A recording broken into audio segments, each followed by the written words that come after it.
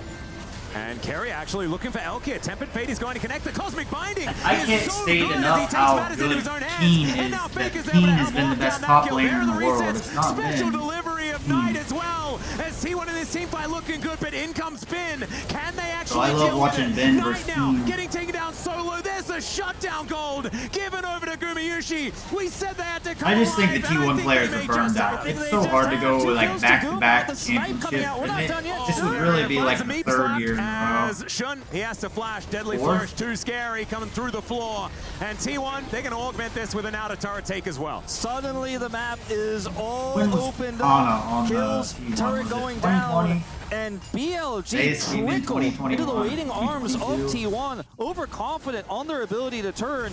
All starts off with Knight going low, right? Bin is able to get the stun here onto Zeus, but that's the It go all button starts for to T1. blur One after a Counter-Strike while. is I gotta down. They keep can continue to notes, push look the it up. issue. On is just trying to sacrifice himself to save the rest of his team, but even Shun has to flash. Mid turret's down. Gold lead here, still BLG's, but T1, signs of life. Yep, they've also managed to take 2 of these Drakes as well, and it's Infernal Soul 3 for 3. It's just triple Infernal Soul. That's just what we're going to do here. Maybe the weather does actually play a part because, you know, you remember at the beginning of summer, we had some cloudy days, a lot of cloudy Drakes and Ocean Drakes and things like that. This time around, it is all fire for our first series at EWC. And I think T1 going to be pretty happy with being able to threaten that as... Okay, Bin just waiting, not giving away his position there.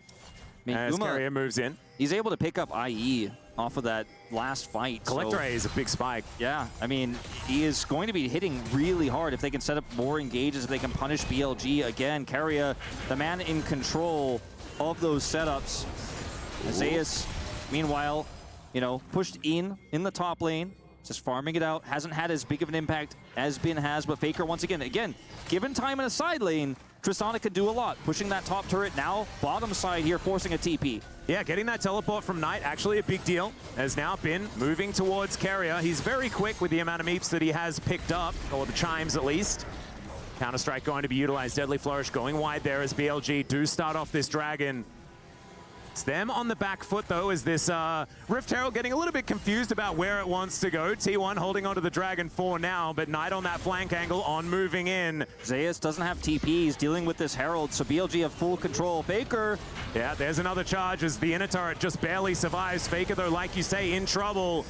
Able to get a few autos on, down to 50%, but Faker holding onto that rocket jump. See whether he's going to be able to utilize it. Tempered Fate not going to find the mark. Neither does the Cosmic Binding. Zeus back with Narbar too. BLG need to be very careful about how they approach this. Yeah. Zeus definitely going to be turning Mega here, so BLG could just bide their time, but it looks like they want to start this one up with that control of the area that they do have. Narbar down to 50%. T1 going to have to pull that trigger relatively soon as Spears not quite connecting onto that Gnar, and you can see BLG, they're not wanting to do anything until there's a mini Gnar once again, and now it comes through. The Dragon going to be picked up. On in actually a lot of trouble as the curtains have been called. On just going to be sniped. No one was there to protect him, and now Elk is going to get slowed down. Shun is here with the rest of the team, but Bin is nowhere in sight. Everyone's a squishy, and there's a Deadly Flourish onto the Nidalee. Now the teleport's coming in. Bin's going to be able to join the other 3.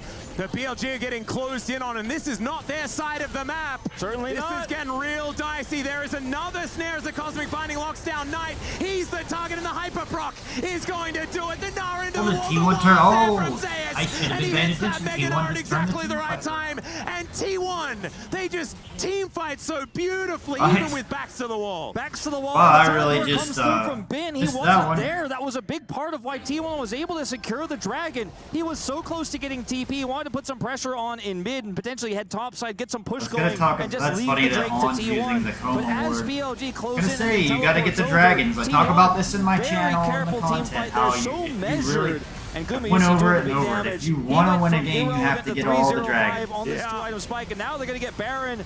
They take And, a gold lead for the first time in T1 this got the final first dragon, game. and they haven't Zeus let BLG get inside. another one. And Now they get T1, one more. a They'll huge probably comeback win this here game in and make up for final the game. difference. We had nearly written them off, but all it takes is one good team They were fight, looking one bad. hit moments before. Now they're looking Never good. count Zyra's T1 got out. 3 kills. Absolutely, and I'm feeling like maybe it was just a biding their time, but it was also a looking I'm a for that T1 opportunity. fan. And BLG, a team that's so good at not giving them. Look at this But once that opportunity is there, T1 strikes so well. And these shots from the curtain call from Gumayushi, absolutely fantastic. And I'm not a Jin fan, but I am now. His positioning was so good, and they have Zeus to protect from the bin engage.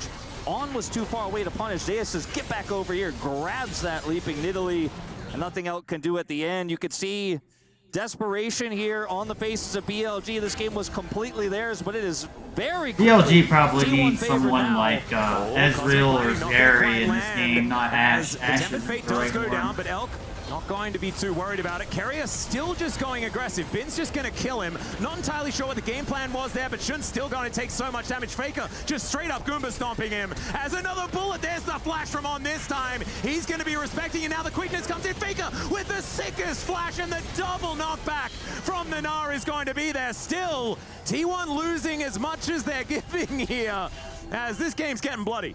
I really want Zyra. Do a little bit of mechanics testing here, limit testing, and we're getting deep into these fights. There's a nice try there, but it's not enough from Faker. Root here on tonight. The turret will still fall as this gold lead for T1 now ballooning I want an into all 3,000. LCK It's final. this time their sole point here for Infernal Soul. This fight gets really awkward, really messy after Keria goes down. They trade the kill onto Shun. At the end of the day, I'm an LCK His fanboy, aim and I've on said these for current calls years. has been fantastic, but then this, They're unfortunately, way ahead is of a step everyone. too far. On trying to save This is the play first year where with the re-engage LPL there, look but like fails. And it was almost they may have an sick advantage, from just the Zeus, way they're doing but the quickness fearless from draft. On actually delays the Leveling Gnar, up the so that he's whole not region. able to get 3 into the wall. And I don't know whether he intended it. But at the end of the day, honestly, I'm gonna give it to him LCK because it were was the very, top very team. well timed to make sure that it Cool. wasn't just everyone destroyed. He's just so down to sacrifice himself to Maybe try we're to make just a the play. biggest On fans. I'm happy for it, though. I'm down. He's having such an incredible series. Yeah, he really is. It's not over The yet. game's not over. But it is certainly T1 favorite. In If they get 75 the next seconds, dragon, that I dragon is think going to it spawn. And BLG need to be there. They have a 6 E1, from that Jax. is. Jax has teleport, but unfortunately they don't have enough control over the map to utilize it to pressure T1 very easily. And there's no outer turrets of gold to threaten. It's going to take a very deep push in order for Bin to make that happen. And I think he wants to rather group with his squad here and contest for Prio. But if T1 are able to get the smite on this dragon, they really have so hope much that, map control. They have Keria got Zyra healed. that's super big. Helping the Look at team these fight. items, Wolf. 3 item spike for Faker at the same time. And the rapid fire cannon comes in for Gumayushi as well, so he is he's doing a lot of work. I mean, there is a lot of power with the 3 items that he has picked up already. And so 3 T1 items, feeling like 2 they're in a pretty items. good spot. Grasping There's Root's 3 not going to now, connect onto unfortunately. On. 2 items. As I say it again. And now setting up 25 seconds. No TP flank angle here for Bin. He's just going to have to play this one straight up. There's no flanking here. They're going to have their eyes on you the whole time. Zeus, a level up, can just track him and zone him out. This gives Guma so many opportunities to set up for a big ultimate here. All that poke. Faker. Arrow going to connect, but it's a great buffer right on top of the hot cup of cocoa. You love to see it there. As Faker Being quiet gets because himself I'm into the sitting right back at position. home Great entrance watching avoided 2 by of the best magical teams in journey. the A lot of world cooldowns play. being thrown out. Not a lot of joy being picked up from either side as far as initiating a fight. As T1 moving towards this dragon that has just spawned. Infernal Soul on the line. The first one for T1 for this series. Faker can burn this down so quickly. BLG have to be quick. Yep, all of them do. Stranglethorns in hand here for Owner as well as they manage to hold them all down. There's the Infernal Soul. They got the And last curtains are dragon. being I think pulled now as they got the well. game. There's the Tempered Fate. It does get the stun. They got the game. Go Valkyrie's now gonna be T1. utilized. Magical Journey comes on through as there's the Gnar. Zeus very delayed he beat once into that again, charm, it's but a it didn't do bloodbath, anything. and it's being delivered by T1. Been trying to get what he can done, but the Buster Shot's too good. Is this going to be a pentakill for the GOAT? No, it's not, because Gumayushi, he wants his piece of the pie, as the Raptors don't get angry at Elk, but he is still running the wrong direction. And I think this hunting party from T1 will be able to take down their prize, unless, well, Magical Journey does come on through. Volley from the brush gives away his position, and Elk is buying a lot of time. They're not losing any time here in the mid lane, though. T1 Yeah, just pushing it down right away, just taking this inhibitor. Elk buying a lot of time. Yeah, Grasping Root's going to be there, and Ona gets the kill. I mean, it's just going to delay his respawn ultimately here because T1's still going to grab this inhibitor. There's no Baron to take, so they don't delay anything like that. As On's looking for a punish here, but T1 super measured in their approach to this inhibitor. Take it down, back away. Topside control is theirs. And once again, a beautiful team fight from T1, despite BLG's best efforts and Elk's positioning in that fight. His kiting, his cleanse, not used, not needed because his flash was so great there. And I mean, you watch Elk in this fight as well. Look at how well T1 set up for this. Look, they're trying to push Zeus back. Dar only hits on. Look at Elk at the top side of this fight. Kiting back super clean. But Faker gets on top of him, does that damage. Bin's isolated, and Guma is sitting at full health in all of these team fights. There's so much peel for him. He's got so much range to work with. Elk, best attempts to try to delay the inevitable, but the mid inhibitor is going to go down. Infernal Soul, now T1's before the Baron spawns in 10 seconds here. As you can see, BLG rapidly trying to group up to get that prio for this. Yeah. They take a miracle, though, to secure it. 5,000 gold down. Yeah, last-ditch effort as the arrow is going to sail through T1. Opportunistic plays is exactly what BLG are going to be looking for. Zeus doesn't want to wait for that. Curtains are going to get called once again. First bullet doesn't land, but the second one rings true. Third one down, and On takes the fourth. And now engaging is going to be a little bit more difficult until that Warmogs gets some work done. The flash forward, and Carrier once again takes matters into his own hands. The flash over from Faker, and he will wait for that Zhonya's to wear off. On now, having to battle dance his way out. Owner is absolutely unstoppable, and Faker, he's just diving in. He doesn't even mind if Bin takes him down, but that's not even going to happen as the double kill comes in as the Stranglethorns come down. There is the ace, and T1 will keep themselves alive here at EWC, and unfortunately the keys for BLG not looking like they are going to survive. I think it's going to be hydraulic press for them. There's my T1 in a boys. 30-minute game, an impressive comeback here, and the one that matters the most, keeping their hopes alive in this tournament. They didn't make it easy. That certainly did not give the fans hope in the early part of this third game. Game 2 was rough.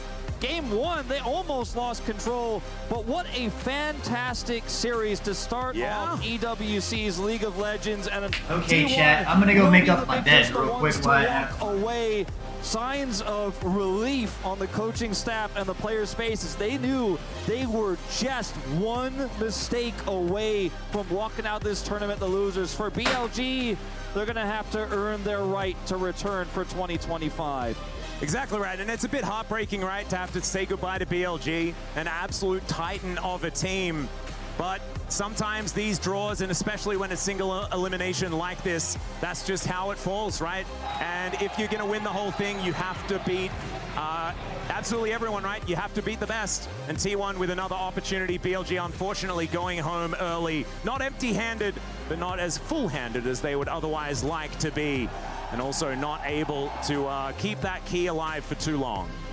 T1 crossed the stage first, the first victors of our quarterfinals here at EWC. Again, a bow to the crowd, but I think also to their fans back home in Korea, saying, look, this one was close. I'm sorry for making you worry. Yep. But at the end of the day, they are able to take it. A lot of drama in this one, Wolf, even within that final game. But now it is time to throw it over to Kangas on stage with Zeus.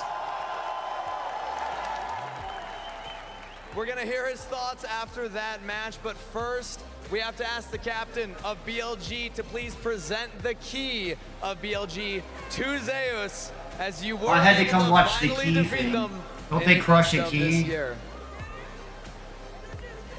네, 이제 BLG의 빈 선수가 이제 제우스 선수에게 이제 키를 가져다 줄 것입니다. 아, 저기 저쪽으로 가져다 줄. 아, 네.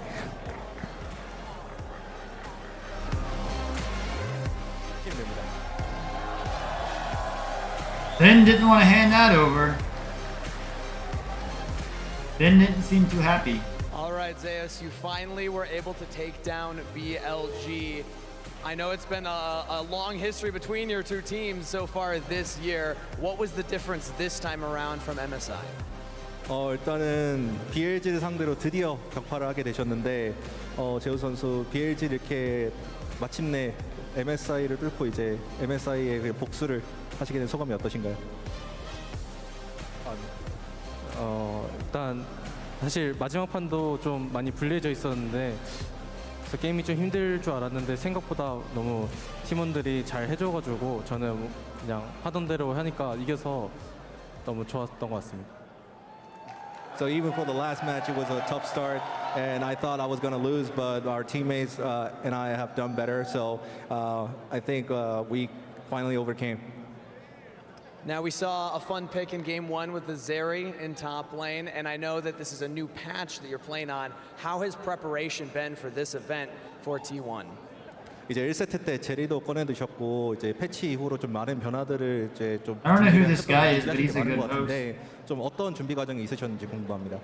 일단 제리는 사실 크산테 카운터 픽으로 좀 옛날부터 많이 해왔던 픽이라서 되게 자신 있게 좀 제가 어필해서 꺼냈던 것 같고 막상 대회 오니까 좀 생각보다 더 저른 것 같아가지고 근데 그럼에도 불구하고 너무 팀원들이 잘 키워주고 잘 해줘서 이겼던 것 같아요. Well, I mean, for the Zeri pick, of course, I thought it was a confident pick because it was an obvious counter to the Cassante. And even though I picked it, but I was kind of shaking because it was a little nervous. But our teammates helped me getting through that.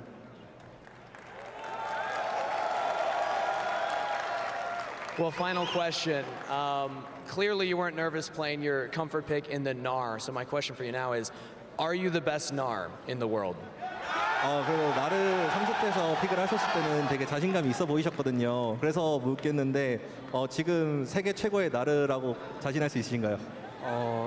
네, 저는 제가 나르를 세상에서 제일 잘한다고 생각하고 근데 좀 버스 잘 탔네요. 네. Well, I can't say I'm a best Gnar in the world so far, but for that match, I think I got carried a bit. I think so. Thank you so much, Zeus, for coming on. Thank you, everybody, for making so much noise one more time. And we're going to be right back with more Esports World Cup featuring League of Legends after this break.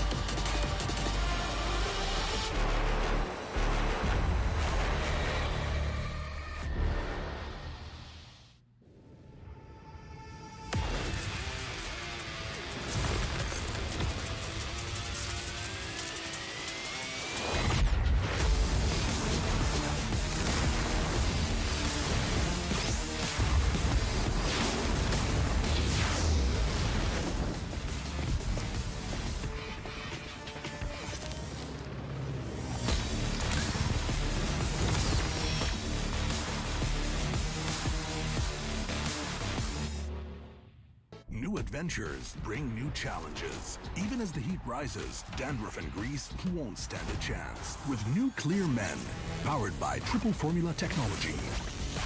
To eliminate dandruff, itch, and grease, gives you 8 hours of freshness and 100% dandruff-free hair. New Clear Men. Okay, got my bed made up. 100% confidence.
The first ever match in the Esports World Cup presenting League of Legends is done and dusted, and it's the reigning world champions T1 getting it done 2-1 over BLG. It took a huge effort as BLG were a valiant squad, but they struggled to close it on out as T1 found the answers, and there was nothing left for BLG as T1 will move on and BLG will have their keys crushed, unfortunately, and that's just how the cookie crumbles in this one. Digon alongside Ox and Valdez, and let me tell you, these LCK analysts had no doubt that T1 were going to pull this one out. Right, guys? Didn't you say BLG at the start of the I don't remember the beginning of the show, actually. It was a long time ago. Memory issues, yeah. They'll save him here. I feel like really this series, especially in the best of 3, you don't have much time to react to turnaround. This kind of showed a lot of resilience from T1 because they lost that second game and they were looking like they were going to lose that third game before they bounced back.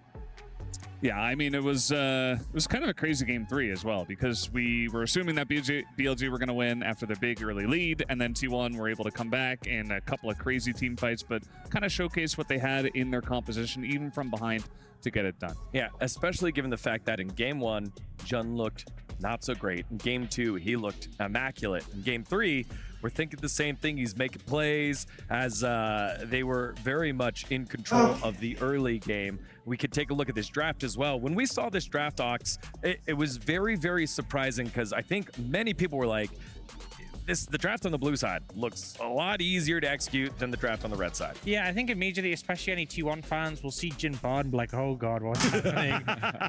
But I think we're kind of seeing some of the issues with the Nidalee. Shun's a really good Nidalee. It was one of his pocket picks back when he was on his first team in the LPL. He was really strong on this pick. He'd get 80 leads. They wouldn't always translate. It was IG. That was his first team in the LPL. But I think the issue is when you're playing the likes of Ash into this Jim Bard, it's so hard because once they open up with the ult, you're immobile, you don't have an easy way to escape, and we constantly saw that was how the fights would break out, and BLG would try and protect their Ash, and suddenly it goes from being, oh, ID carry is picked to, oh, the whole team is dying. Meaning I filter out definitely. garbage. As we take a look at the first set of highlights, this is where the fear was happening if you're a T1 fan, because BLG just did a great job making early leads and picking on the top lane to kick things off.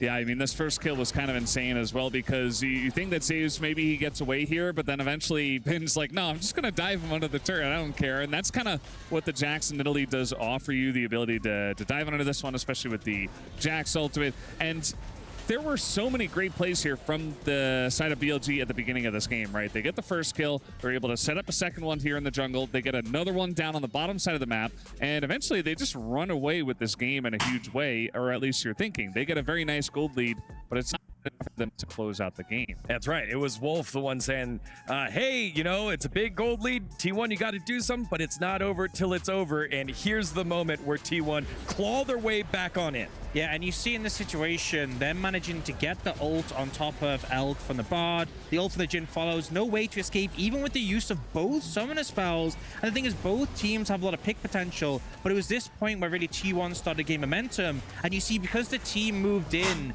to try and save Elk, suddenly it's not just one kill, it's 3, and that's a much bigger gold swing. Yeah, huge plays here by Carrier to set this one up, lands the Tempered Fate, gets a couple of stuns, and then isolated picks here afterwards, as even forcing the flash out of Jun, which is important because later on in the next fight, he doesn't have this one here, Valdez. Yeah, I mean, you could have easily seen BLG if they were kind of controlling the situation in the river in a bit of a better spot. You know, they have been there and ready to go and kind of get their catch on a play. Easily could have gone their way, but the fact that T1 were able to open up the fight on their terms really made the difference in their favor. Yeah, and the next big fight, basically what we saw in the first highlight that BLG did to T1, T1 now had the opportunity to do to BLG with Ash being immobile, or not as mobile, and when you land one of the ultimate shots from Jhin, then all of a sudden On has to die and everything falls apart. Yeah, and I think in this situation, it's just the fact that T1 are the ones having the setup in this. You know, none of the tools are available for BLG. Down summoners on both their jungle, their mid, and down flash on the AD carry. So when this play does start off, you know, there's posturing for the dragon, but the Jhin just has so much effectiveness. You can see the Bin is trying to threaten on the flank, but he isn't able to find a way in. This ult opens up, and they're trying to block.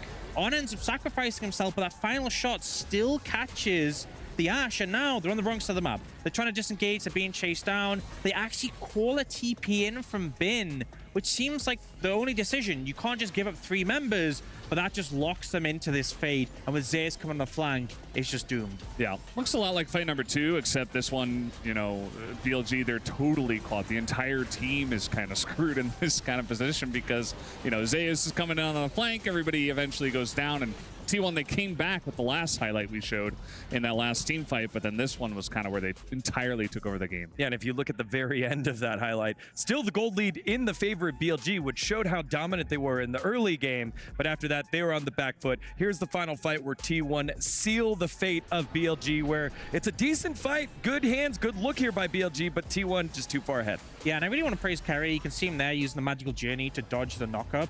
And his Bard picks really brought this game alive for T1. It's such a finicky pick, very easy to not quite have the impact you want, but he really popped off on this one. And once again, it's another fight starting up around Dragon that does get secured by T1. And as soon as they get that boost of the Infernal Soul, the damage is already kicked off and the ult starts coming down. The Bard ult locks down another member. I think that's been there who gets, sorry, it's Knight who gets caught out. And that means the ult shots can keep going onto Elk. The chase through comes in once again, and they're just scrambling to try and get away. Yeah, and BLG, they had to fight this one, right? Because it was Infernal Soul. They had their jungler caught by a max range Cosmic Binding from Keria, so Shun eventually is just out of the fight. And everybody, again, all these 3 fights, it's just like one person getting caught, another guy goes down, and eventually the dominoes keep falling. It's such a terrible composition to run away from. Yeah. You know, if you're charging into the Jhin and you never get a chance to ult, great. But as soon as you start trying to kite out, it falls apart. Keria, the ultimate handyman in this one. If you have a great handyman, things work super well. If not, you know, you have to go back to the drawing board and find another support to play. Always so like with that, T1 will be moving on. That also means BLG are out, and currently we blow off standing their by fireworks, an and then interview it with rains, and then they can't, and then they're mad because Everyone, this is Kitty for they're the illegal post-match here. interview Like, where BLG it's kind of lost funny to that T1 you can go on to the T2, next but state that was over very and buy devastating illegal game fireworks 3, and where bring you them guys back over had here, your but they're really illegal to have, even though everybody goes and gets them. But then, like, the next day or two, it's kind of illegal to have them and set them off. 这个关键在哪里呢？我觉 Ben 得 looks angry. 最重要的一波应该是我们在上路河道那里被开的那一波吧，然后那波非常亏，然后其实我们也是有点不小心吧，就是给了这波很大的机会，加上后面我们打团有点急，所以后面就打团没打过。 I think it's because of the top I'm getting lane tired. I don't even know if I can who got drag engaged through in that fight, like last. and further on we were too rushed in the other team fights, and that's kind of the key element in that. And going into this series, what do you think was the most crucial factor that defined the outcome for T1 to win the series tonight?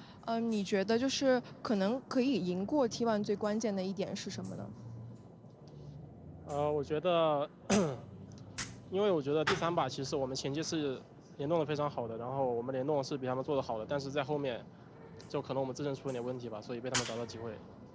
I think in the early match, in the 3rd game, we actually coordination is really well, but I think we got the chance by T1 and we actually lost the game eventually.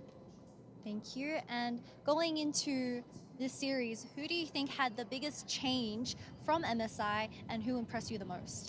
你觉得在从这个系列赛来看的话，你觉得从 MSI 来看 Gonna say 谁变化 T1 比较 because 大 they 呢 just beat us. 或者是让你比较印象深刻的？我觉得，我觉得 T1 还是非常强吧，然后也跟我想象的差不多，就是虽然我们 MSI 赢了他们，但是 That 还 was a 是 stupid question. 就是一直觉得他们非常强，可能那个版本没有那么适合他们，所以这次也是抱着抢赢的心态来了，但是还是没能赢下，但是我知道他们都非常强。 I think, as I imagine, T1 is always really strong opponent. Maybe in MSI, the patch wasn't really suitable for them, but right now, I think they're getting stronger. Even though we really want to win this over the series, but unfortunately we lost to them. But yeah, I think they're always that strong. Very unfortunate indeed. And of Well, I course, can tell you guys this this. is going to be BLG have a much EWC more difficult road take the win to get the world than T1 does. 那就是 T1 会接下来进到半决赛里面。你觉得 T1 本 just have to EWC 的话， be 选会 a 拿到 horrible 最后的 roster. 我们英雄联盟的冠军呢？ Okay. 我觉得很难说吧，因为 BO3 的话，很多队伍都有 I'm 高 pretty 冷 sure at 的 the end of the day that when it comes down to T1 playing KDF 那边谁会赢，然后 spot at Worlds, that T1 will probably 其 beat 实我觉得都有机会吧，但如果 spot at 硬要 Worlds 猜 just 要说一个的 because 话，我觉 they 得 have all 应该 these 还是 legacy 经济吧。 players that I think it's very hard to KDF say don't have and because CDX among will those be able best to of make up threes, for all of it. everyone can win. And I think among all the teams, maybe Genji has the most chance out of it. All right, thank you so much for the post-game interview, Bin.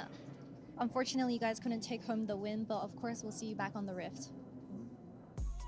Thank you very much, Kitty. Standing by with Bin. Of course, that was Bin. You know, sometimes live TV, that happens. I'm glad you know the difference. Yes. I mean, I know the difference. Sometimes that happens. All right. Well, thank you, Ben, for that interview. Again, always, I think, a huge respect to a player that wants to step up and have that conversation after a tough loss. Yeah, and I mean, I feel like Bin is a player who always is very reflective in his defeats and always very respectful of the opponents he loses to.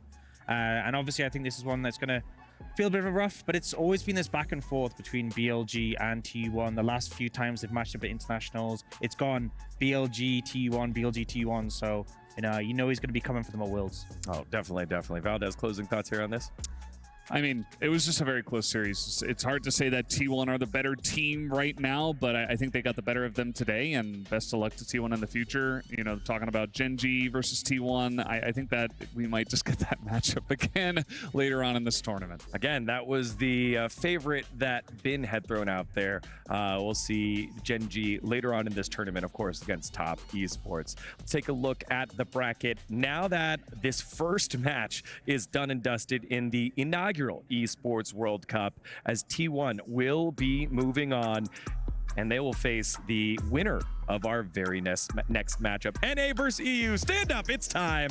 Team Liquid versus Fnatic. Going to be an absolutely fun one between these two. Yeah, a bit of a grid match as well, because the last time they fared against each other, it was Team Liquid beating Fnatic. The first time Fnatic has lost to an NA team in a best of series, so they definitely want revenge. And obviously it's a hard matchup going into semifinals, but all you can do is focus on the game in front of you.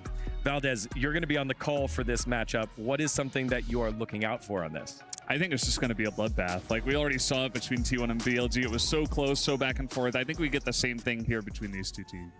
It's going to be Yappa in the mid lane against Humanoid. We'll see who picks up the win in this one. Going to be a lot of fun with this international rivalry between the two teams from the West. Team Liquid, Fnatic, coming up after this short break. See you in a bit.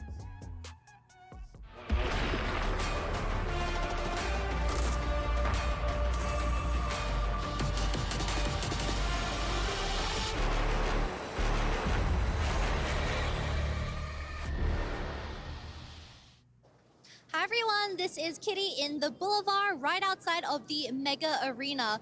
With the first quarterfinals for the League of Legends event finishing up, I'm so excited to see how the fans are going to react to our second series, which is going to be starting very shortly.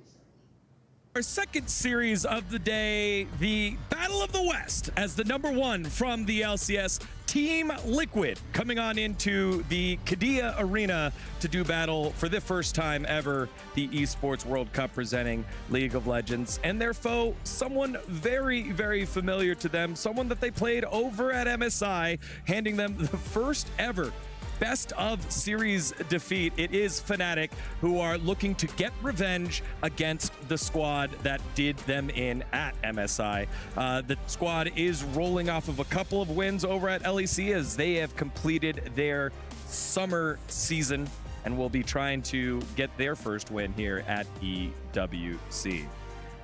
Welcome back to the area, everyone. I'm Degon, but with Ox, and we've got ourselves a little bit of change. It's the Atlas analyst, the Atlanalyst. Atlanalyst. Rolls off the tongue. It doesn't necessarily roll off the tongue, but it's difficult to say, and that's the same level of difficult analysis that I'm going to be providing. I can't wait for it. It's going to be a whole lot of fun. Let's get into this. Well, stream, I got my family Team Liquid here versus stuff, Fnatic. so Ox, kind of in and out. We've always heard about NA versus EU. Now we get to see it yet again here on the big stage. Yeah, and this is such a huge one because, as you were saying, Fnatic never having lost a best of series to an North American organization is a huge legacy that got shattered at MSI by Team Liquid. And I feel like then it was really obviously a strong performance from Team Liquid, but also a lot of people felt like Fnatic underperformed. Mid and AD carry in particular got kind of outclassed in that series, so definitely looking for redemption here. Yeah. Well, we have their domestic results right now based off of these two squads coming on in because, of course, they've started the summer split here at Atlas, and TL undefeated. Fnatic on the top side of the bracket, but not perfect. Yeah, exactly. And they started off extraordinarily strong. It was like all in the green until things didn't quite go as well.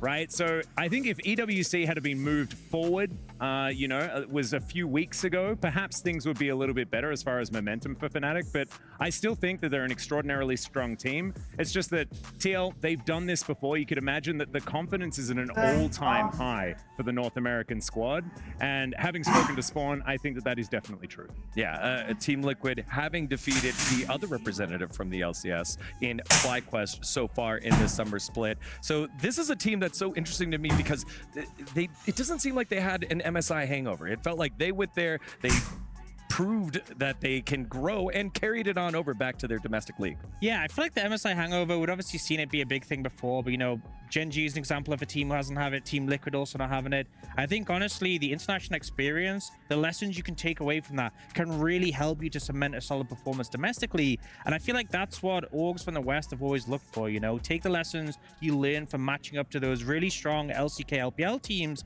And even though you tend to lose against them, take those lessons home. Yeah, let's take a look at the Team Liquid roster here. Atlas, thoughts on this #1 squad from the LCS?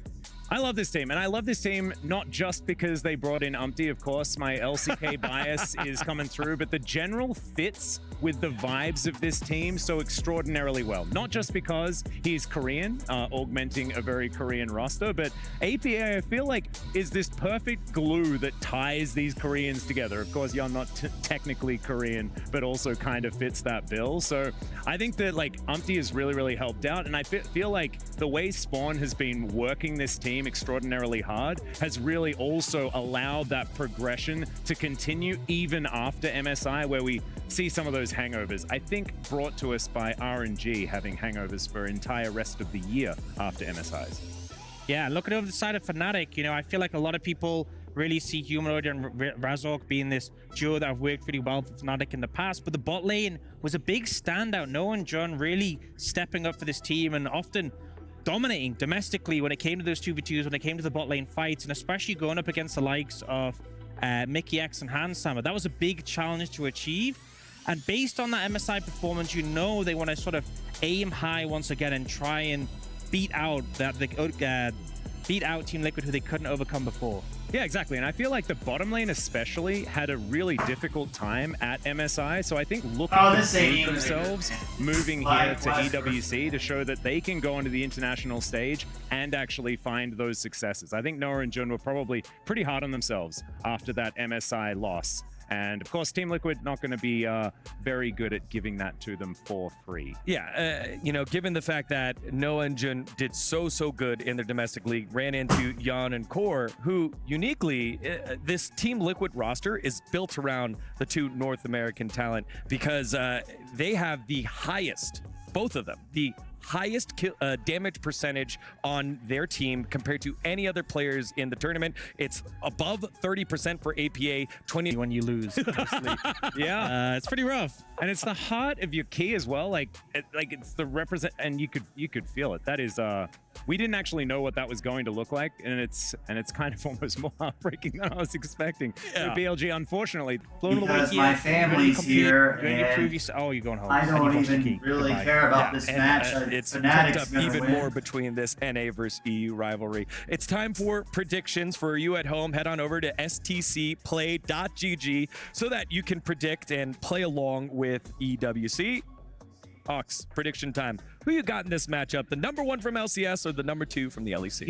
I feel like as much as TL had a fantastic performance at MSI up against Fnatic, even though they've done good domestically, I feel like Fnatic had a big underperformance at MSI, and I'm confident, especially in the bot lane, and that they can bounce back. So I'm going with Fnatic. I think it's a 2-0 for TL. I don't think it's even close. And I think the biggest advantage that TL has in this series is that their opponents speak perfect English. And so the yapper is going to be able to yap and really get some control of this one. Again, it has been covered every single time on the LCS. All chat has been a boon for this squad because he likes to talk. And I hope that we're able to get shots of some of the all chat that will be happening because it doesn't matter who APA is playing, when he's playing, where he's playing, he'll always be dictating how they do. One of the matches over at the LCS, both of them, I think, had kind of goofy solo kills, and he's like, we should be embarrassed. Because he's impervious to lying and also impervious to, I guess, his own smack talk. Yeah, this is his superpower, is the fact that if you say anything back, he does not care about it. And so it's all just damage coming out of him, and he's immune. He's like he's playing Mario and he picked up the star or whatever it is. And you know what people will say? Well, can't you just disable all chat? If you do that, you've already lost, right? If you have to do that, you're thinking, oh, well, I can't see his messages, but I know he's saying them. He's in your head already. APA's in your head, and to be in your ears for this matchup, let's send it on over to the casters for a quick look live. Thank you, guys. I know I was just over there in the studio, but now I'm here at the desk. It's weird how quickly I got over here. I'm still Valdez, joined by Joshi. How are you feeling about this matchup? I'm feeling good. I am so excited to see another opportunity for NA to play up against EU. Team Liquid got him last time, but it wasn't necessarily the cleanest series, and this is going to be a great tournament because we just saw how exciting T1 versus BLG was. Yeah, it's going to be a bloodbath. I think 3 games, probably NA versus EU. Back to you guys at the studio. Degon, take it away. Thank you very much. He was Valdanalist when he was on here. What is he when he's Val play-by-play? Valdez. Valdez. We don't have a nickname for him when he's... Well, he's always play-by-play, so he's Valdez. That's just his job. His name. All right. Okay. Well, you know... What's the name? The Qiddiya Arena getting set for the second series of the day. Team Liquid versus Fnatic.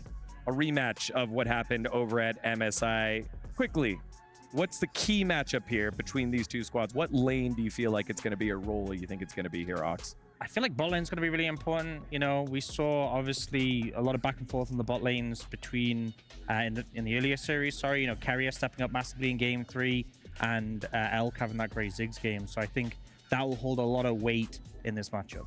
I feel like it's the jungle. I'm looking at Umpty, like, we've spoken about champion pool, right? Like his Maokai Sejuani exclusive in the jungle. Razok has been playing loads of stuff. Ivan included a different tree, if you will, but he's been playing lots of different things. So I'm looking forward to seeing whether Umpty can bring out something new. Yeah, again, this Fnatic squad, that core of Razork and Humanoid have been together for quite some time. Oscarinin joining on in recently, and then the newest addition on the bottom side of the map. How will Fnatic do now that this is the first time they're coming into a series against NA after a loss? We'll find out as we kick it off. It is series number 2, Team Liquid versus Fnatic. Hello and welcome back to the arena to the Esports World Cup presenting League of Legends. We're getting ready for our Stream, second I'm here. I'm hanging out with my family on my front porch, so I may be in and out. That's more important to me than worrying about these games all day. We do have one more best of 3 ahead of us today, Fancy. That is correct. And now we know that the first semi-finalist in the Esports World Cup presented by League of Legends is now on stage. And the next match is going to decide who's going to go against them. And it's not a match that's strange to international stages, because we have witnessed this match a few weeks prior to today.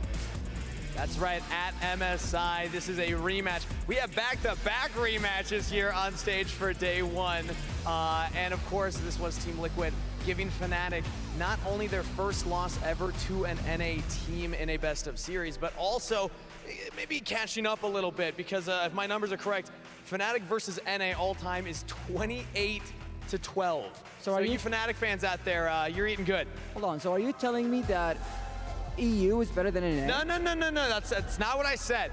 You're putting words in my mouth, because last time Team Liquid did take it. But you know what, let's see if they can do it and start introducing our teams for our second quarterfinals match. Up first, the first seed from the LCS. Please welcome Team Liquid!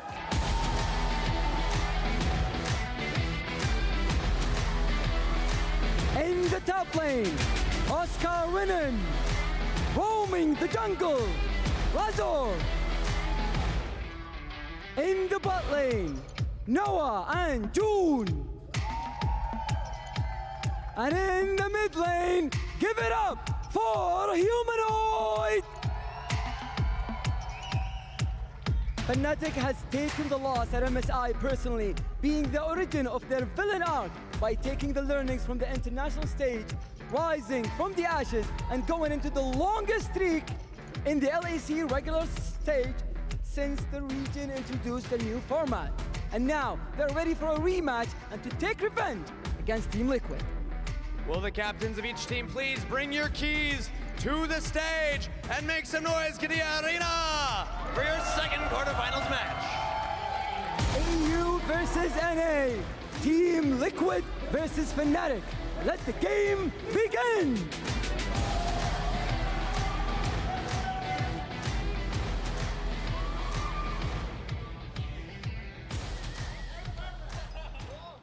Early mechanics, mechanics check here. Not a good omen. No. I'm just saying that maybe we're going to have a different series than the last one. The speed in which those keys came in series number 1 was a bit faster. Yeah, well, you know what? They were warming on up, you know? I think it took a little while for Core to get that one in. Now he's got the hair going, and he'll be good to roll here. Again, thank you so much to Kangas and Fancy for this kickoff between our two Western squads. Also, checking in on a Twitch chat. They said Valcast. Valcast works. That's right, chat. Caught. Oh, you know, I'm actually thinking. You could say it, but like, I was thinking while we had the break. Yeah. Valdez. Okay. Oh. Yeah? That sounds really good. That sounds like it could be his last name. That could just be his general name. Yeah. All right, well, I guess the experts have weighed on in. It's time to set it on over to our casters for the second series of the day. Valdez and Joe Shi. Take it away, guys. Thank you so much, guys, at the studio. Yes, I will go by Valdez, at least for this series, I guess. I am joined by Joe Shi, and this is going to be a fun one. NA versus EU, TL versus Fnatic again. It is, yeah. The fact that we got to see this matchup already at MSI and we're just getting a rematch of it, I think is potentially the budding of a new rivalry, right? It used to be Cloud9 versus Fnatic. It was a little one-sided before in terms of how many times EU was winning, but this is potentially the new rivalry between NA and EU that we'll get to see over and over again. Yes, and as an NA rep yourself, I'm sure you're hoping that TL can continue. You cannot be doing this to me with Twitch chat, with the biased casters right at the very beginning. Yeah. You know, maybe a little bit. I am very excited to see how people are going to be reacting to the Corki pick, because as we saw from our last series, T1 and BLG still said, yes, this is the most important character, and Fnatic is already removing most of the major tools in and around the core kit you're expecting, and so it's going to put a very different spin already on this series from the get-go. Yeah, it's definitely going to. I think this series is going to look very differently from the LCK and LPL series. Outside of, you know, I'm saying just in the drafts, I think it might be just as back and forth, but we see a lot of focus on mid and jungle here, nearly entirely. Even that Lucian could be put in there. It's just a third 80 mid they take away. And now thinking about the Rumble here, 4 impact already. Yeah, generally this has been a major pick used to push out the Skarner in a lot of games. We didn't really see the Skarner get picked up in the first series at all, and with this Rumble already coming through, it does look as though Impact is looking to create a bit more pressure up in the top lane. We saw Oscar get the better of him quite a bit at MSI in the laning phase, but Impact, I mean, when you have this kind of lane dominant early game, you're going to have to make it work. You're definitely going to have to, you know, I was talking with Oscar and doing a little interview, and he said that they're thinking that the Lethality Varus is a big pick on this patch. He also said that the Skarner, you know, might have fallen down a couple of steps, but should still see play. But so far, as you mentioned, we didn't see it in the first series. I'm here, guys. I'm here, especially with hanging out that on my first porch pick with Rumble. I doubt they pick it into that, but we'll have to wait and see, as Umpty will be hopping onto Viego.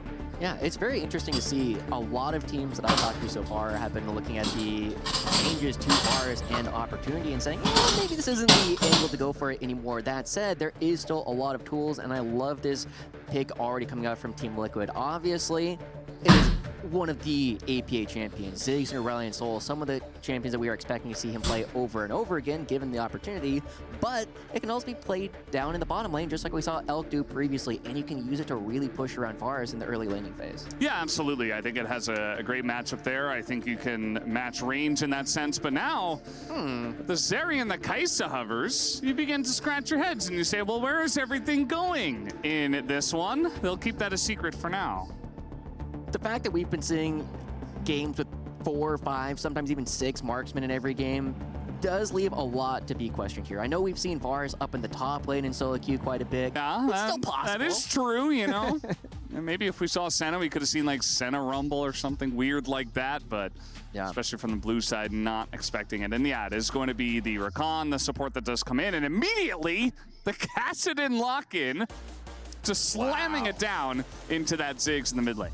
Wow. So that means that we're going to have something a little bit more unusual going to the top lane. I'm still wondering if it is going to be the Vars that is going to be going up there, or if it is going to be the Kai'Sa. That's going to be another opportunity to see more marksmen being played up in the top lane. I know in North America, we usually see Vayne if we see anything at all, but the fact that Humanoid is going back to this Kassadin, this is a Fnatic classic. We've been seeing this played from this team all the way since Xpeke was starting to play this in Season 1, right? This is the kind of thing that Fnatic is really showcasing what they can do, and I feel as though this is the perfect opportunity for Fnatic to showcase not just their own abilities, but also just their legacy that this team has had for so many years. Yeah, it's really cool to see it here right from the get-go in game number 1, as we see once again more utilization of the red side here to great effect at the EWC presenting League of Legends, just because you get that R5, it comes out, you've already got some weirdness going on with the double 80 carry, the marksman, you're not sure 100% where everything's going, and then they just finalize it with that great Kassadin pick. The Ziggs definitely going to have a bit of a struggle into that one, but we'll see if APA can handle it here as we are getting ready to hop into game number 1 of TL up against Fnatic. What do you think? Back and forth series, or I think it's gonna be maybe blood. In your case you think TL gonna? I hope it's a 2-0. You know, the easier Team Liquid just puts a nail in his coffin for this budding rivalry, the better it is going to be. But my biggest worry right now is I don't see great tools for Team Liquid to actually shut down Humanoid. A lot of the games that we saw at MSI, APA was doing a pretty decent job in the early laning phase at actually creating leads up against Humanoid, but this is the kind of thing where they can do so much more later on in the game, and you have a Sentinel already on the team. This is a team that is looking to scale a little bit. Yeah, well, we'll have to wait and see how this is going to go in game number 1. As you know, just a little reminder, T1 taking that first series, but now we are moving on to game, or match number 2, I should say, between Team Liquid from North America and Fnatic from Europe. As we're getting so many cool shots here as we move in. Maybe some more emote usage in the Sene versus EU matchup. Wouldn't be too surprised. I would love to see exactly what APA is already typing from the very beginning. He sees this cast and come out, and he's like, oh my gosh, I can't believe the Cantrick is coming out. Is that really what you need to beat me? Whereas on the other side, Humanoid, I mean, I don't think of Fnatic as much as talkers. Actually, Noah. Noah is also well known for being a little bit of a gremlin in terms of the alt chat and everything else. So maybe APA and Noah can have a bit of a bombastic discussion. I hope so. I really do hope so. Noah, he's not afraid to let everybody know what he's thinking on the internet. And yeah, I've actually cast a lot of these players, even though a lot of them are playing right now in NA and EU. You know, Noah and June, Core JJ even. We got Umti here as well.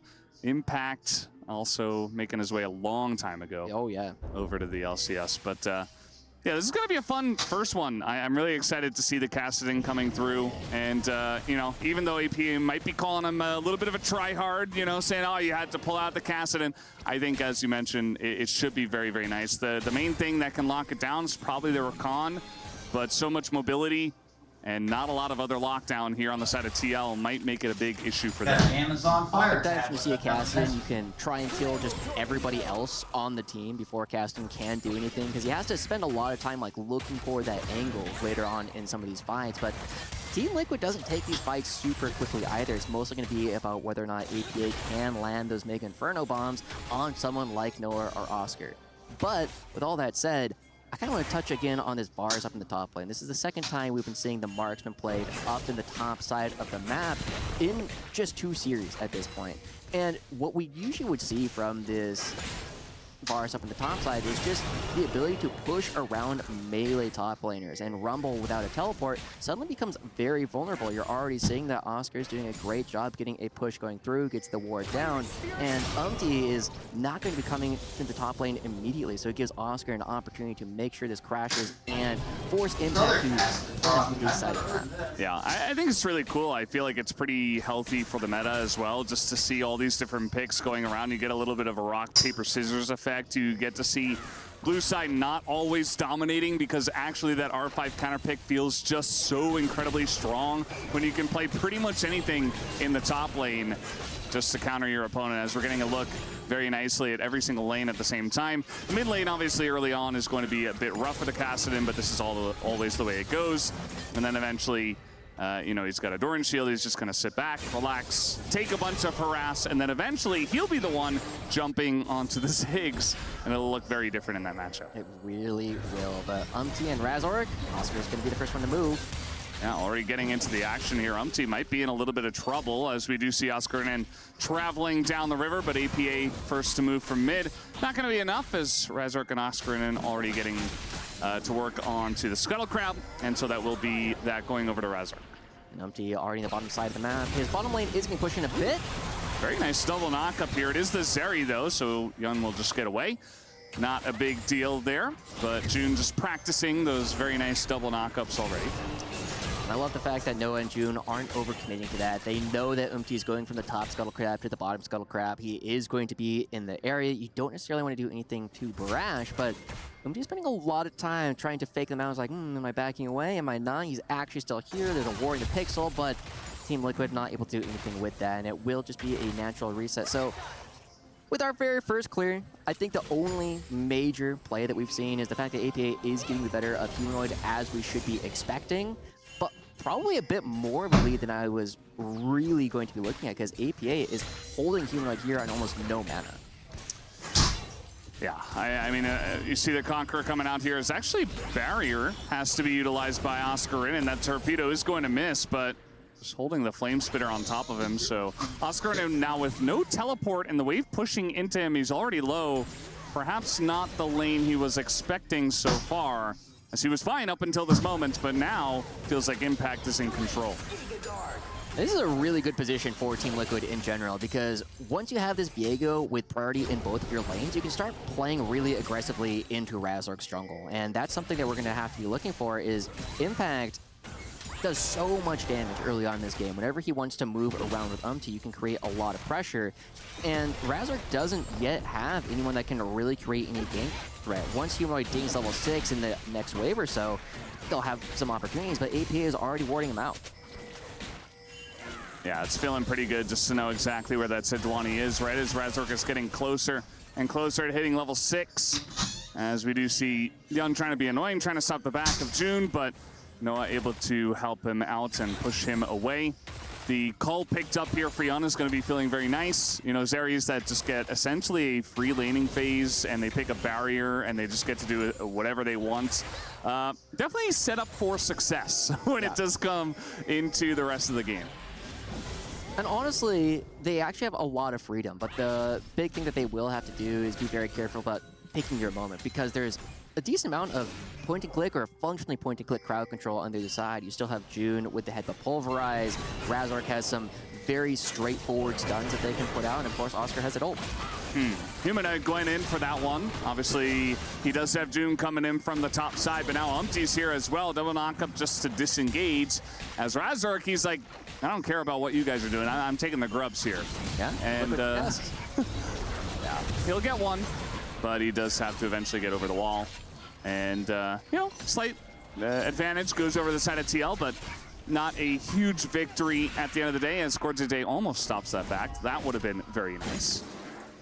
Honestly, here, Valdez, looking at it, I'm very hopeful for how Team Liquid is going to be able to play this one out. One of the things we were seeing at MSI is that Fnatic was generally getting the better of them in the laning phases. We are seeing right now that, yes, Oscar does have a CS lead up on the top side, but the gold lead is going in favor of Team Liquid, and we saw that during the last international event. Team Liquid was a little bit better at playing a lot of the mid game, but poor JJ does need to be a bit careful. They're getting a lot of damage here on a core JJ. Razork again is like, again, I don't care about what you guys are doing. I am getting objectives, I'm getting money, I'm getting experience. Ooh. Now he's gonna find Core JJ in his own jungle. That's first blood. It does go over to June somehow, as he didn't even use Ignite, but that is still a huge first blood here for Fnatic to kind of catch up on some of the small edges that were going the way of TL, but now Impact in a lot of trouble, has to flash away as Oscarinen able to stabilize very nicely up on the top side. Yeah, luckily the equalizer there will keep Impact okay. There will not be any huge pushes, but great play already coming out from Razork to create that first blood opportunity, knowing that Core JJ wanted to spend his time going back towards the bottom side of the map, but because that was Fnatic's turn, they used a couple ults, they used a lot of their pressure early on. It does mean that Team Liquid could take their turn, pick up this dragon, and keep the game slightly in their favor. They've got 2 of the grubs, they got the first dragon for themselves. It's not going to be an Infernal Soul, though. I think that was just a Series 1 kind of thing. At least NAEU, we're going to have to pick up something different. Yeah, no, it's a bit hotter during the day. Now it's gotten into the nighttime. We're cooling off a little bit, maybe a little bit of a Ocean Soul. We'll have to wait and see what does happen, as it won't be Cloud Soul, at least. And I do hope that Ox is paying attention and we do not get a Chemtech Soul, the LCK special there. As Humanoid, you know, he's well and truly stabilized here in mid. He has his lost chapter. He's only down the 14 CS. That's stayed pretty consistent. Actually, it's only 10 CS as he does clear out that wave. And he will be totally fine as this game comes along and will even begin to exert some pressure. We'll keep a watch on the clock to see when he does hit level 16 as well. It'll be a while, but we did see that some of the games earlier did go a little bit longer than I think people were expecting. 40 minutes for T1 BLG Game 1, but this is about the time when Team Liquid's starting to take a bit more control the last time these two teams went head-to-head. All right, he's fine. Yeah. This is about when Team Liquid started to take a little bit more control, because one of the things that we oftentimes saw was that Fnatic were oftentimes reaching really heavily for some of these plays. But this one, they don't have to reach too hard. They have multiple strong ults that you could throw at Impact, and he does not have flash. Here we go once again as the charm is going to come out, and that's a level 5 Alistair. June in a lot of trouble, lands the stun, but he finally hits level 6. Doesn't matter, he will go down as Jan is taking a bunch of damage, but Noah is alone in a 1v2. The flash comes in, and Iseri picks up the double kill, as we did have action in the top side as well. Oscarinen also going to go down as Impact gets a kill. That's 3 kills to TL in the span of 1 second. What did I say, Brendan? This is exactly what we're looking at. This is a time when Team Liquid started to take over. I didn't expect it to be like this. The 2v2 just going in favor of Team Liquid on the bottom side, and having a great counter gank up in the top side of the map. Like you said, 3 kills and nearly a 2,000 gold lead just ballooning almost out of nowhere. There's also opportunities here to start picking up the grubs and get yourself an even larger advantage across the map. And it feels as though everything Fnatic just tried to do, they were reaching in too many places at the same time. But now Razork, not even going to try. Yeah, just not really seeing the angle of Core JJ also here. This is a 2v3 as well. We do have, though, and Jan both joining in for this one eventually, and they're going to push them back. And, you know, I know Wolf's not here at the moment on the cast, but we can easily stamp that as a huge Zeri moments in this game. Already has 2 kills and might look to carry this one, although Core JJ very caught out. I'm here. I'm spending time with my Flash family. win, That's actually more dash over to priority Jan. than Meanwhile, Umpty's just getting free grubs, or grubs rather, on the top side of the map. Because I wanted to run the first day of World Cup. Very well. Yeah, and I really like these lane assignments that we're seeing coming out from Team Liquid as well. Already putting their dual lane here in the mid. They're sending APA off to one side. Mom says it's his turn to start taking plays up in the top side of the map instead of the mid lane.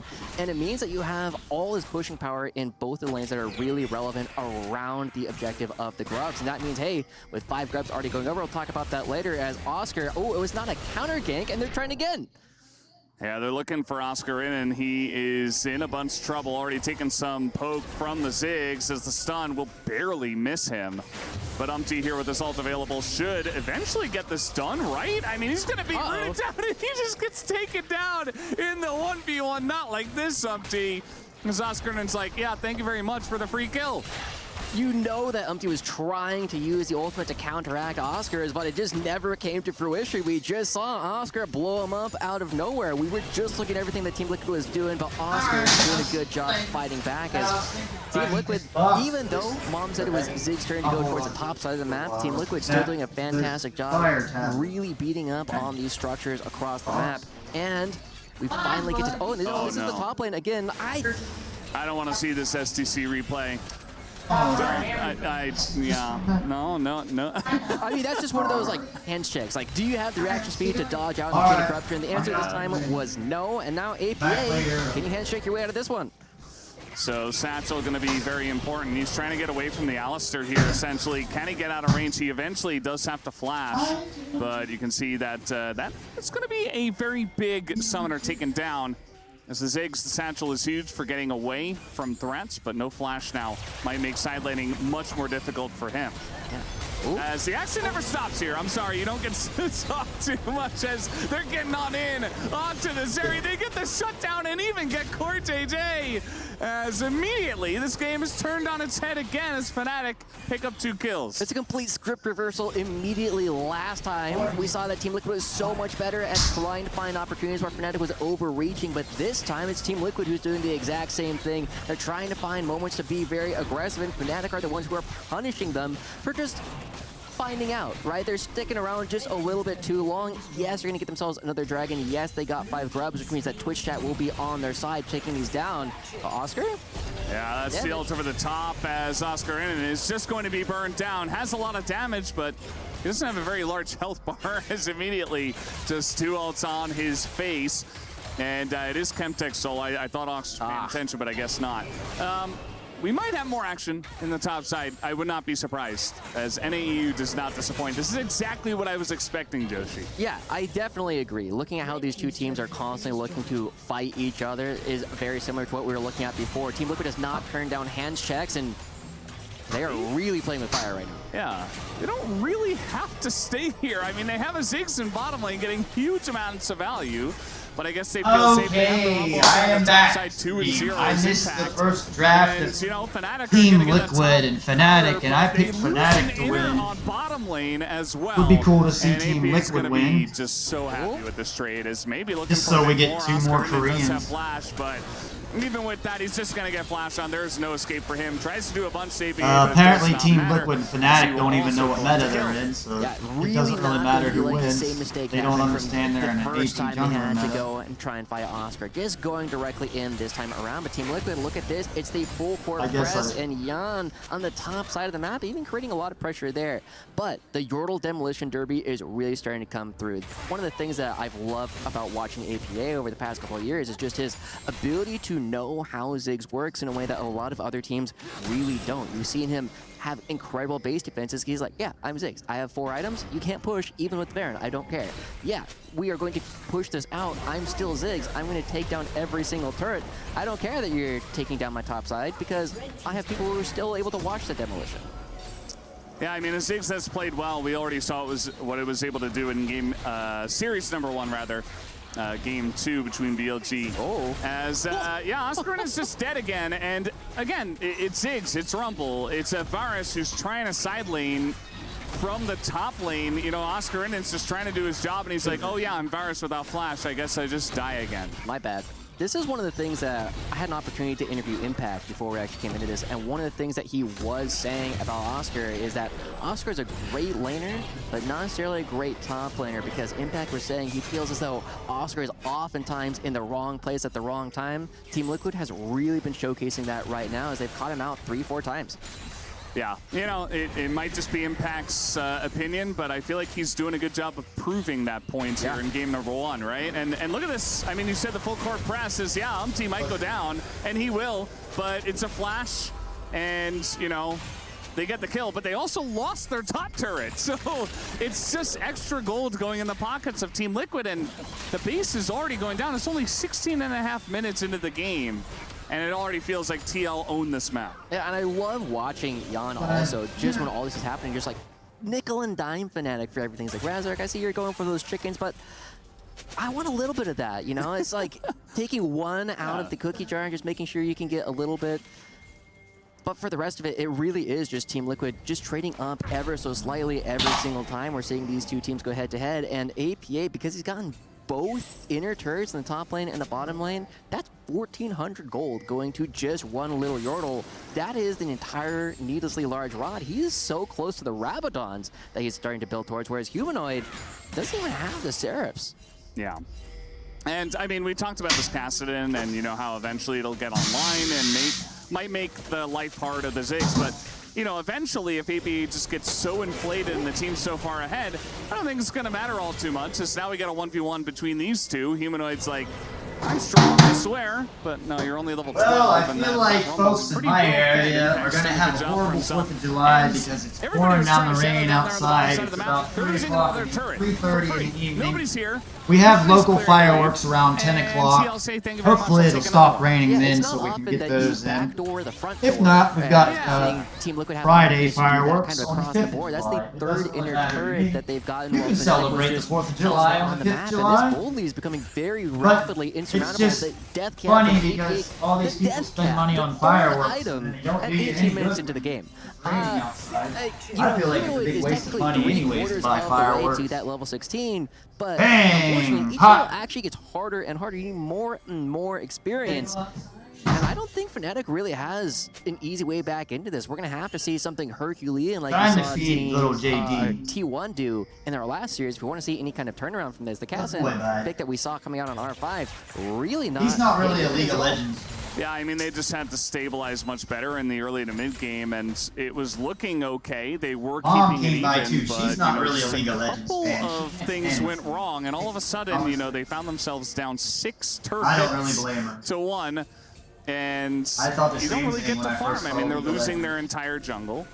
And yes, they might lose the Chemtech Soul. It's not a huge deal at this point in time, especially for the comp we see from the side of TL, but you know, it's extra dragons, it's extra benefits. I'm sure this is going to be a game where like Humanoid pops off here in like 15 minutes on The only question I have is how quickly do they want to start up this Baron? As we do see Razork already trying to prepare for that. He's trying to get some deep vision in and trying to get some control over this map, but now we're just going to have a fight as it is in Alistair out of position, and Young just going to avoid that one as now the TP coming in from behind. Humanoid is level 13. He's like, please, I want to do something in this game, but I don't think he's going to have a chance to do that. It's a very nice ultimate here from the side of CoreJJ, and now Umpty's getting resets, and this team fight is all Team Liquid all the way, as from downtown you've got Rumble ultimates, you've got Ziggs ultimates, and nobody can get away. We have an answer. For very long. We got an answer to that question. How soon will Team Liquid go for the Baron? Well, it turns out right on spawn. 20 minutes into the game, we see a couple more kills go their way. They're going to be starting up the big purple worm, and there's nothing that Fnatic can do about it at all. This is just honestly a kind of domination play coming out from Team Liquid. I was expecting that this series was going to be a little bit closer, but it feels as though Team Liquid's map movements have just been better. I can't wait to see a replay so we can see their map movements with their ring around the rosy, just keeping Humanoid at arms. Like, it's like that big brother, you know, palm on the forehead, trying to keep him away, and Anybody awake out never there? got a chance. He's not been able to get anything else, and we finally get to take another look at this because Humanoid teleports his way back in, and it looks like a fantastic I don't have spot. 7.8 But the rest of thousand Fnatic viewers. can't continue pushing. If I Team did, Liquid I would be towards glued Humanoid. to He has this. to chase them around this giant stone in the middle, and by the time he I wouldn't actually be gets walking damage away. in, Team Liquid's already on the other side. I was watching live as that was going on. I can Humanoid handle took the 8,000 middle viewers. of Bring it the on, world. super and the Mega Bomb from the Ziggs, and now he's just dead, I think. I mean, he is going to Rift Walk I away think there's once, 8,000 but, people like to torment. not a second time. He's not LS. level 16 again. And it's funny, you know, I was saying the comp from They're TL, not they learning don't have League a of lot of Legends hard on lockdown for this cast, and it might be an issue. They just totally ignore him until they feel like killing him. Yeah. And, you know, he's trying desperately to side lane and to split push, but it's kind of funny just to watch it be totally useless in this game, as TL are just feels like they're just trying to end it now. I mean, they have the Baron buff. They're trying to take down inhibitors 21 minutes in. As that ult is going to miss impact, and Razork's like, man, I'm not able to hit this. I'm not able to get much follow-up. But finally the Rumble will go down as they do get that pick. But take a look at just the Q from the Ziggs hitting both Oscar Inen and Noah. They're just out of the fight. And now Oscar Inen he is going to hold on to his flash, but I don't think he's holding on to his base for very long.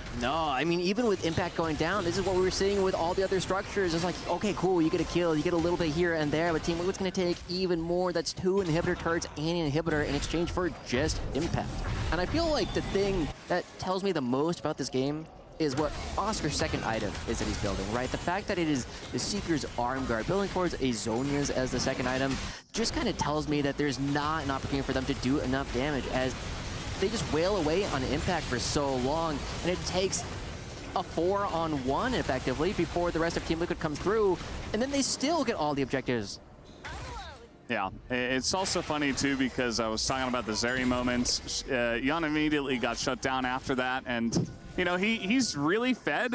It just doesn't feel like he's the main character at all. They don't even really, you know, he's doing a good job. Not saying that he's not, but it's really just about the Ziggs, the Rumble, those two just putting in the poke damage from ahead and essentially just bursting people down before anything really happens and taking the entire base. You know, their siege is incredible with just those two champions, not to mention the rest of the squad, right? So now, trying to move in as a squad is Team Liquid. There is no inhibitor there, but just trying to... On the bot lane. Trying to go on over to the bot lane. I do like the fact that they walk in the mid lane just because it forces Fnatic to respond to everything else they're doing. You don't need minions to actually take down this inhibitor either, but we do have to keep in mind, even though it's still getting closer, it goes in. Yeah, I'm seeing a little bit of trouble, but immediately the follow-up comes in from Cortez. The poke is there, June is low, Razork is low, he's trying to get away, and June is not very long for this world. Umpty does get that reset, and again, the Kassadin's just behind enemy lines. He's like, guys, I swear I'm trying to help. He's not gonna get much value there as he just gets pushed out of the fight, and Team Liquid maybe trying to, we had a very long game as you mentioned before, maybe trying to give us our shortest game yet, as we're looking at 24 minutes, and they're already chipping away at the base. The Satchel gonna take down a Nexus turret already. The fact that they just walk in, APA throws down the Satchel, and then they do all the damage to the turret just shows how far ahead Team Liquid really is. They go there and they just force Fnatic into their own base, meaning that there's no opportunity for Fnatic to even think about trying to come out and contest this Chemtech soul. Now, Johnny Depp has taught me that one soul is not always equal to another, but it's extra stats. It's always nice to have. We're taking another look at this last fight, and I think the biggest thing again here is Humanoid goes in, realizes this is not where I want to be, and never re-enters the fight, and so it just leaves June and Razor just by themselves. A little bit of damage over the wall from Oscar and Noah, but nowhere near enough to dissuade Team Liquid from anything they're trying to do. Everybody come back. And yeah, we'll just have to wait and see how the rest of this game is going to go. It is going to be pretty interesting to see if Fnatic can somehow come back, down 10,000 gold, down an entire Chemtech soul, and it's it's going to be really fun to see, you know, to see them trying to pull teeth here, essentially. You know, maybe we get some kind of Baron flip or something like that, but really, it's just in the hands of Team Liquid and in their control as to if they're going to be able to hold on to this game. Yeah, Humanoid's so close to level 16. That's going to be the one maybe opportunity we have for Humanoid to try and do something in this one. But unfortunately, the composition that I really like from Fnatic just not able to do anything. And now Team Liquid, as they're creating all this pressure, they're really just waiting for the Baron to spawn. Yeah, definitely a good idea. I mean, the timing. Oh, he's kidding. Oh, yeah, they're just going to send it. Okay, they're looking for Noah as he is going to ult away, but immediately Umpty does get into that back line, and the front line is burning. Oscar in a lot of trouble. Humanoid desperately trying to hit level 16 as he's sitting on 15, and now we do still have this Kassadin. Nope, he's gone. Okay, never mind. Down he goes, and I think the Nexus is going to follow very soon not here. a horrible match. Team I don't looking mean to for an extremely stomp on dominant this. This is a first good game match. win over Fnatic here at the EWC. I should have a better attitude presenting about League of Legends, and they will take down this first Nexus of the series. Look, I was hoping Team Liquid was going to win, and I was hoping that we got to get a little bit more of a fight. That just felt as though Team Liquid was always in the right places on the map. Well, guys, that was a very fiery back and forth match. We are going to take a little break and come back for game number 2. We will be right back.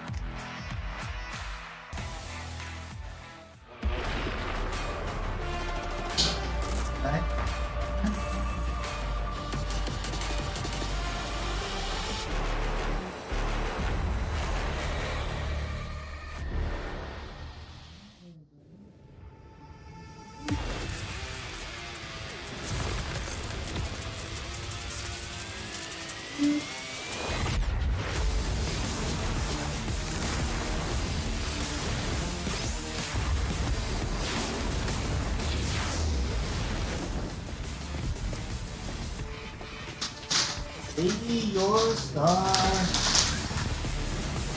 think we're gonna watch Purple Rain tonight, baby. Purple Rain, Purple Rain.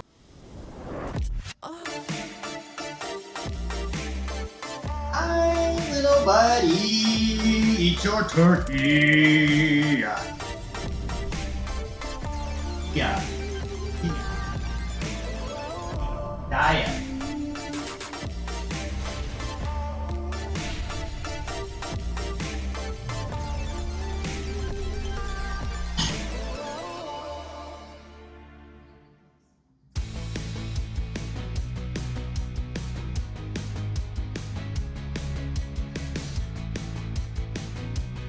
Ooh, it's really thundering out, bud.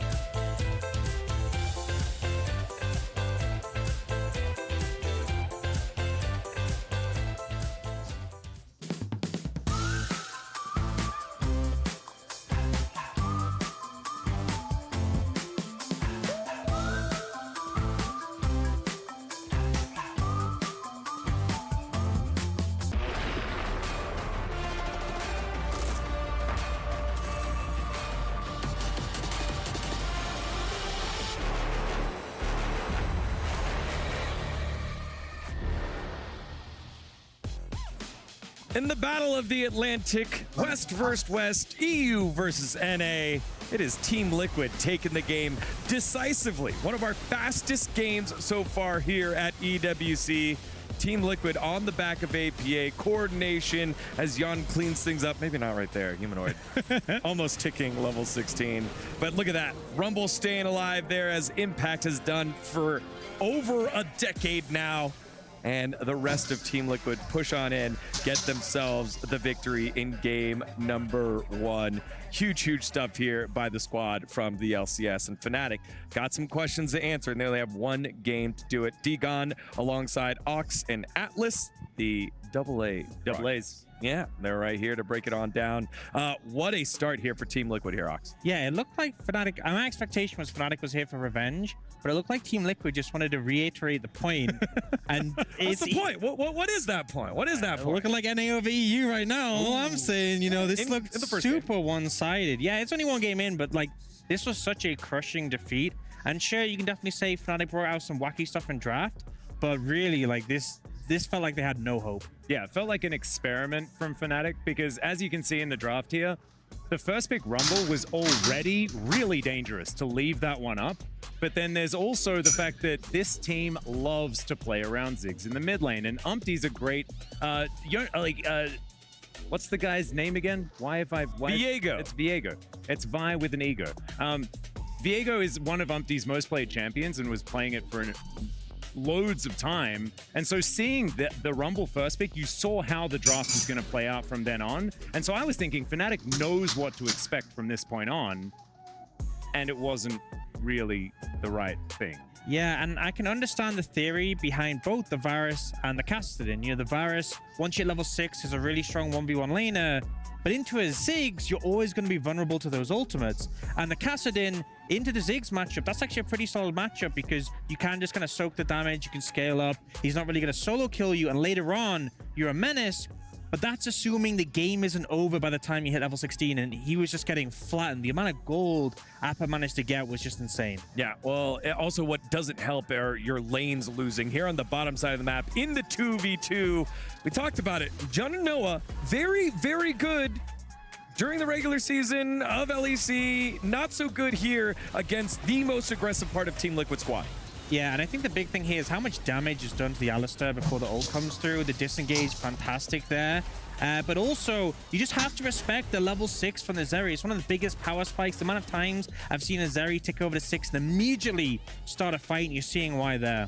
Yeah, and the theory is that they'd hit level 6 on the Alistar. He was 5 at the start of that fight. The theory was they hit level 6 by killing some minions in the minion wave, and then he's going to surprise them with the ultimate. He hit level 6 when he had about 10 health, and so it didn't work. Like the idea, the gameplay, and I don't even think it would have worked if they had have managed to nail that level 6 earlier on. Yeah, and because of that. Then on the top side of the map, the gank gets countered, and all of a sudden you're losing lanes all over the place, which then leads us to the next highlight, where APA then has time to go into the side lane. He gets his bot lane turret, and you kind of wonder what Oscarin's doing there. Yeah, this is the part of the Ziggs, the ability to take those towers so quickly, getting a tier 2 this early, but then also Oscarin overextended, thinks he's safe to pick up the farm, and he did not have a good game here. And now you have this super fed Ziggs, and this is the problem, playing in a mobile champion into not just a Ziggs, but a Rumble ends up going so brutally.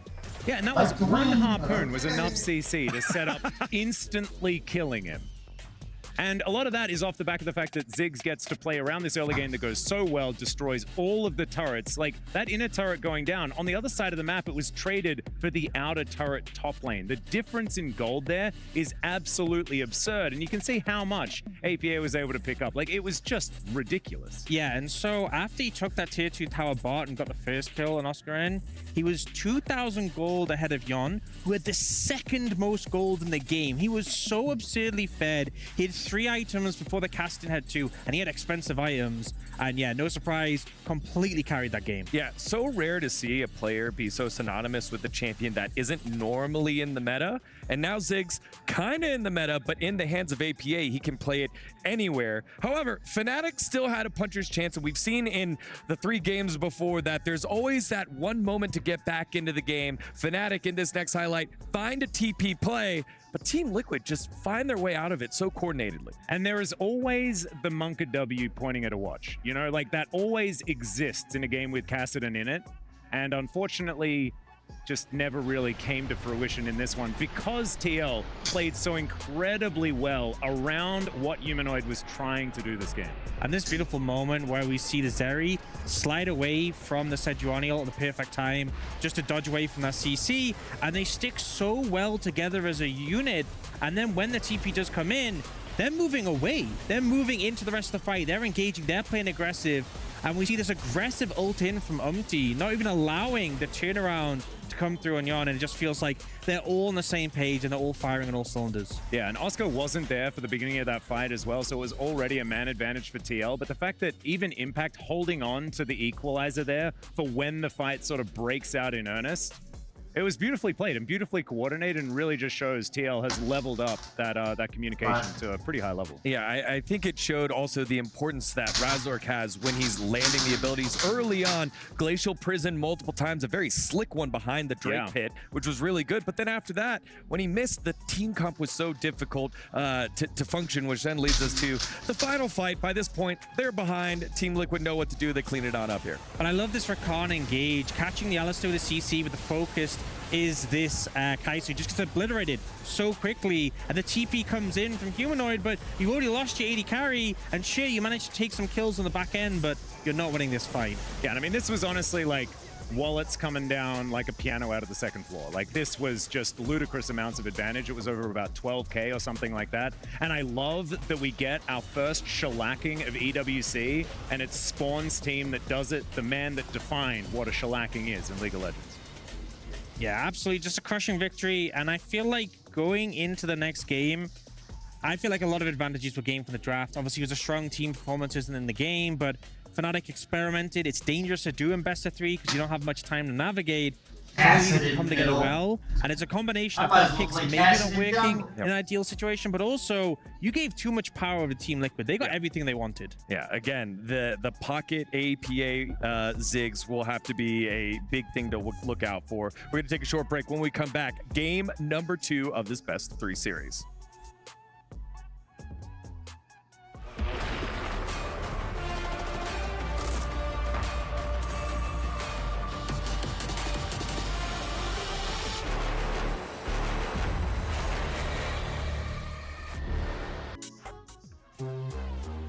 Well, that was a game of all time, an extremely fast win from the side of Team Liquid.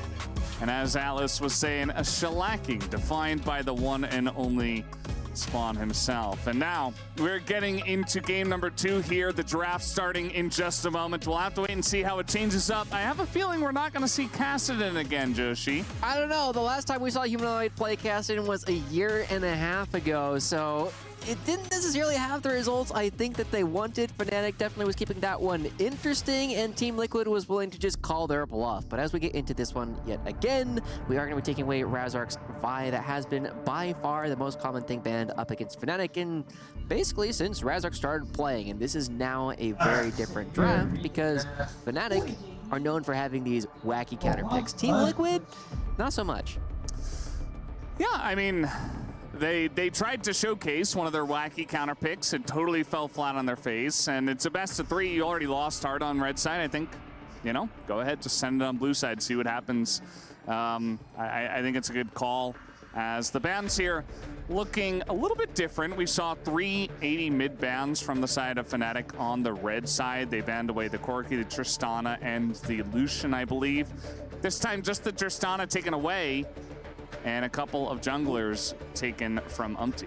Yeah, I love that APA already gesturing at his opponents across the stage, giving them the thumbs up on everything that's going through. But we do see that the Corki, like you said, going over towards Humanoid, and APA has typically been a Tristana counter picker into the Corki. Now, he's not really necessarily had a lot of games on things like the Ray or the Yone, which are also very common ones coming through. And it actually makes me wonder if APA might go back to one of his tried and true specials, the Aurelion Soul. Yeah, it would be interesting to see if he does hop onto that. They are going to pick up the Rumble to start off with this one. We saw that as first pick on blue side from TL in game number 1. So they say, well, not a whole lot has changed. We're still going to pick this one up for impact. He looked fantastic on it. We saw Fnatic try to answer it with Varus top, and I feel like early on in the lane it was good, but eventually the second the junglers got involved, we saw it coming through in a big win for TL. But now we're going to see the Lucian picked up here. I've heard very conflicting things, depending on who you ask, about how good Lucian is in the mid lane. Some people really like it. They think it's a great counterpick to Corki, and other people are like, why are we playing this Lucian? So I think it's very good that Team Liquid are leaving it open as whether or not it's going to APA or if it's going to be playing by Yan. But very quick counter picks coming through. We do see Oscar going towards the Ornn, one of the classic counter picks we have seen him play in the past. Both he and Impact played it in their last time that they played up against each other. And now this is something that I would love to see yet again. More marksmen coming out from both sides of the draft. The Lucian already picked up by Team Liquid, and we have some very strong opportunities to just really deal a lot more auto attack damage, but instead it's going to be the Nami going down to the bot lane. What is this? Yeah, the Nami coming out here. And yeah, lots of auto attacks from that champ. Yeah, Lucian Nami are going to be coming together once again. You would imagine. Let's see what these bans look like. They play range supports. You know, the Ornn, not a very common counter pick into the Rumble in my region in the LCK, but hasn't been since Ornn lost the shield on his Bellows. Not blue, but red. Yeah, it's been kind of a long time. You know, these two would just breathe fire at each other over and over again, but now that Ornn doesn't automatically just win those trades, it is very difficult, and this is something that feels as though Team Liquid has put a lot of prep into, trying to force Oscar into a lot of these different situations where he is playing a tank into something that Impact can punish him on, and now you just have to make sure that you can isolate that matchup as much as possible by putting a lot more bans in towards Razork. He's already taken 4 bans so far this game alone, and it's looking like Team Liquid are ready to put a 5th one into the draft. Yeah, it wouldn't be too surprising. But they are going to instead ban the LeBlanc and see what happens with that. Maybe expecting the Corki heading down towards the bottom side. I'm curious about what Umpty is going to be playing in the jungle here. The Viego, you know, he played it in game number 1, looked very good alongside of the Rumble, but this time around banning it away themselves. The Ziggs going to be banned here, so they say, well, we don't want to deal with Rumble and Ziggs, and also just the culling on top of it all, which would make things very annoying in terms of their poke. Does feel interesting. We did see the Rumble and the Ziggs. They do pair very well with the magic shred that the Rumble does provide, but this time I do feel as though we are going to be seeing something more bruisery coming up from Umpty, and it is going to be the Xin Zhao locked in very quickly, and this leaves not a lot of champions that Razork is necessarily known for playing. It is definitely going to be an opportunity to play something like the Kha'Zix, because you do have a lot of that dueling power. There are some squishy members on the other side of Team Liquid, but it kind of loses the identity, I feel like, for a lot of what Fnatic is trying to do, and it does mean that they're going to be picking up the Hui. And I have been seeing this play down to the bot lane as well, so we don't know exactly where the Corki and the Hui are going just yet. Yeah, pretty interesting stuff to see where all of this is going to land as one pick remains. And we're guessing it should be in the mid lane for the side of Team Liquid as they save R5 for the Taliyah, which actually first time today that we're seeing the Taliyah, even though was pretty popular. But it is going to be APA hopping back onto this one himself. Yeah, another double magic damage composition coming out from Team Liquid. We did see that the Eastern regions were very much a fan of one magic damage source, but this time Team Liquid once again bringing that out, and APA is also a classic Taliyah player. Before, people knew him as a Ziggs player, they knew him as an Aurelion Soul and Taliyah player. He would roam around the map a lot. This is an opportunity to reprise some of those previous opportunities. But like you called out as well, Valdez, we are seeing the Corki go down towards the bottom lane, and this is going to be an opportunity for fireworks down here. You have a lot of damage possible from both Yan and CoreJJ, and then of course Noah and June can fire it right on back.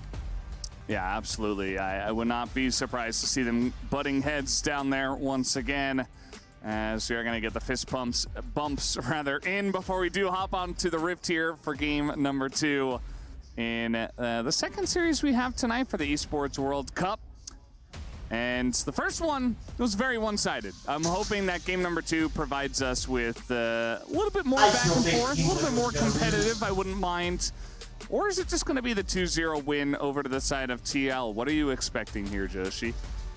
I am really hoping that Team Liquid wins, but it's at least a close win. You know, we get to see an opportunity for both teams to kind of build up with a decisive battle all at once, instead of Team Liquid just getting 5,000 gold lead because nobody's contesting them in the side lanes. But as we do wait for them to load onto the Rift, it is going to be a game that I think is going to be largely dictated by how these two junglers are going to be pathing. There's a lot of opportunity for them to interact with all the lanes, and every single lane can fight for priority when it needs it. Yeah, they absolutely can, as just getting ready for game number 2 and trying to take out, shout out to them once again. And we are getting ready for game number 2 here in this series between Team Liquid and Fnatic. Fnatic moving over to the blue side after getting stomped on the red side and hoping not to relive some of what has happened between these two teams in the past bunch of matchups. Especially that. He wanted a little bit more cheese on his turkey. I don't really like my dog eating. Not sure what to expect from this Ornn. Certainly does feel like you have a immense amount of target acquisition with not only the Nautilus but also the Ornn, and then you've got fantastic burst potential with the other 3 members in that roster. Yep.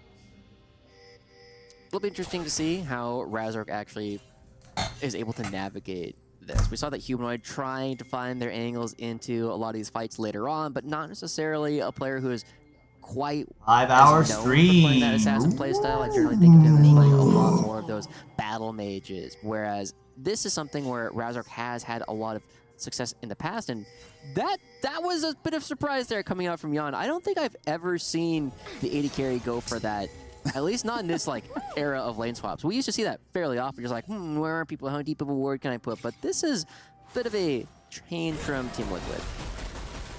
I don't know who this caster is. I've never heard of him. Emoting through the brushes, maybe trying to see Liquid special. Yeah, see if he could get some kind of reaction from the Fnatic guys. As June's gonna hook a minion and immediately take a ton of damage, and yeah, okay, well that wasn't quite the angle he was looking for, but trying to get things started off early. We mentioned the amount of burst damage that comes out from both of these sides, as once again looking to just get into the action here, but not looking good for them. That's brutal. The fact that June has missed both those hooks in a row gives Team Liquid so much extra pressure in this lane, not just because you're trading, but you also have to remember that Team Liquid is... Flash? Okay, they're just trying to kill Yan here, and it might just work out, but now one last auto on a June in his first one to the Lucian of all players, as now Noah's alone. He's trying to get the kill on a CoreJJ. He's not even going to be able to kill the Nami.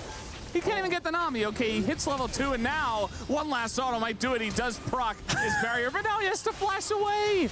And, I mean, they were already behind, but this just got things so much worse for the Fnatic bot lane. Oh god, that is horrifying coming through. Team Liquid, they accept the hands check, and they came out so far ahead on that one. Unfortunately, that's another major blunder coming out from June in their 2v2s that we've been seeing. We saw last game going in as Alistar, still only level 5 this time.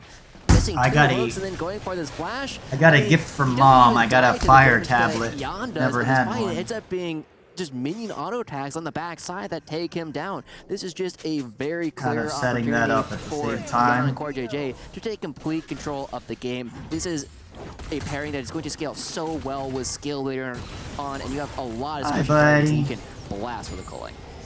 Yeah, Jan just barely surviving. The barrier buff, it was the duration buff, but also just the extra amount, more, right? yeah. So if that buff didn't come through, maybe Jan dies there, and maybe they hit level 2, and perhaps it's Fnatic in the lead, but, you know, thanks barrier, I suppose, and a nice couple of trades from the Team Liquid bottom lane just to help them get across the line and get a massive lead in this bottom lane. And now Umpty's here. Nobody's got Flash. Nobody. And they think they're safe. They think they're the ones hiding as now Flash comes in from Umpty. And June is almost 100% dead as the damage is coming in. Aftershock not going to save him. And Noah in a bit of trouble himself, takes a huge chunk of damage. And Umpty, he just full cleared and went bot. I mean, it's pretty elementary. As now Impact in a bit of trouble. Just flash away from that one. As now getting a little bit close to the sun. Razork trying to punish this one. Gets a thumbs up from Impact. Gotta have a as nothing is going right for Fnatic. And Team Liquid are just thumbs upping their way to a huge early win here in this game. I'm letting you know right now, if this was a scrim, you would be remaking it, because there is not an obvious way for Fnatic to come back in. Jan and CoreJJ not only have gotten a couple of kills to their names as well, but they have a massive freeze. Noah cannot farm, and June trying to fight his way out of that, but look at where this minion wave is. How is Noah supposed to do anything? You need to get Razork to come down here to bail them out almost immediately, and that just means that Impact and APA have the freedom to do whatever they want, because this Corki is going to take forever to scale into the game. Yeah, I mean, I love that after all of the action, we just get a quick look into the mid lane, and it's APA just miles ahead there as well. And yeah, I mean, they don't have vision. Umpty just gets a free gank on in. Nobody's got flash, and just picks up a kill and gets Noah low enough that he has to back. Yeah. This just looks like it might be a complete slacking coming through. Impact, not level 6, doesn't have the equalizer just quite yet, but also pushing around the top side, has already got his back off.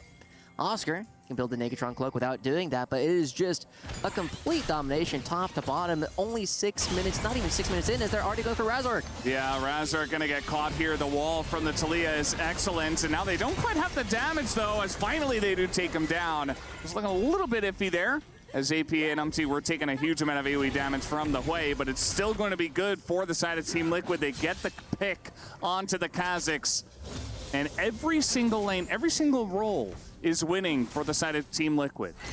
We're also starting to see exactly why APA loves playing this Taliyah, why he's been playing it for so many years. He just rotates a little bit faster, and they get the kill, but also they deny Humanoid half a wave in doing so. It's just 1-2 punch every single time across the board, and now we're seeing this massive wave. Finally, the freeze has been broken, but what is he have 18 CS? Did I read that right? You know, I think that is true. It doesn't even surprise me, just the way it has been going. As this was the fight in the enemy jungle that Razork, you know, tried to make something happen on top side. All he gets is a thumbs up from Impact. Really quick. And now we got to dive on bot side. They know that Razork is on the top side of the map, and Noah is just in a lot of trouble. CoreJJ now, he will be traded back, and now we get a second kill over to the side of Fnatic. And through all of that, it does look like Gun should at least be able to take down the plate, and they deny even more CS away from Noah. Noah at least finally gets a kill in all of these scuffles. He finally finds a little bit of extra gold to make up for all of their other plays, but Humanoid throws out an ult and goes wild. JD, I'm trying to do something, but please, just The relax. one silver lining, like you called out, Razork does Put get me a on couple of plays. edge. They will have an opportunity to potentially take some opportunities later, but Team Liquid, they go for this. They try and go into Kind of password able to move around. This is not the cleanest dive that we've seen ever, but like you said, it does at least accomplish a secondary goal, preventing Noah from picking up any farm. He's down over 30 CS, 7.5 minutes in. Yeah, I mean, he gets the one kill. It's hard to dive a Nautilus, but it feels like the benefits are just so large that you might as well. You might as well take a risky trade just to get yourself even farther ahead. And they have done just that.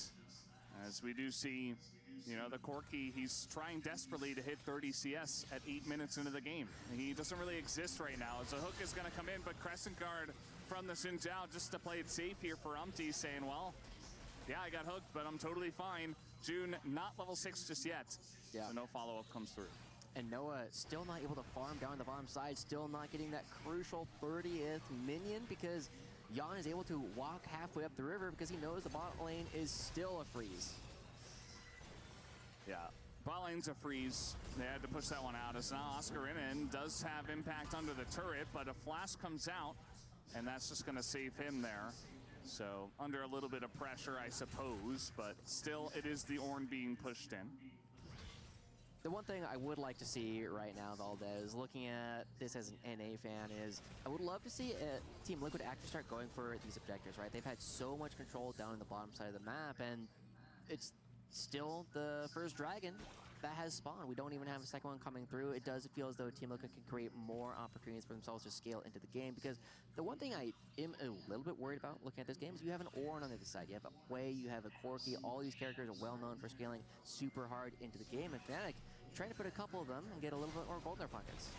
Well, they're trying to go for core here, but he's just going to flash away. Noah does pick up the kill, and now Umpty in a little bit of a rough spot. Razork will go down to Yun, and now we got the Talia coming on in. Noah, he needs the kill, but he's not going to get it as Umpty will survive. As APA again is there in the nick of time just to save his team.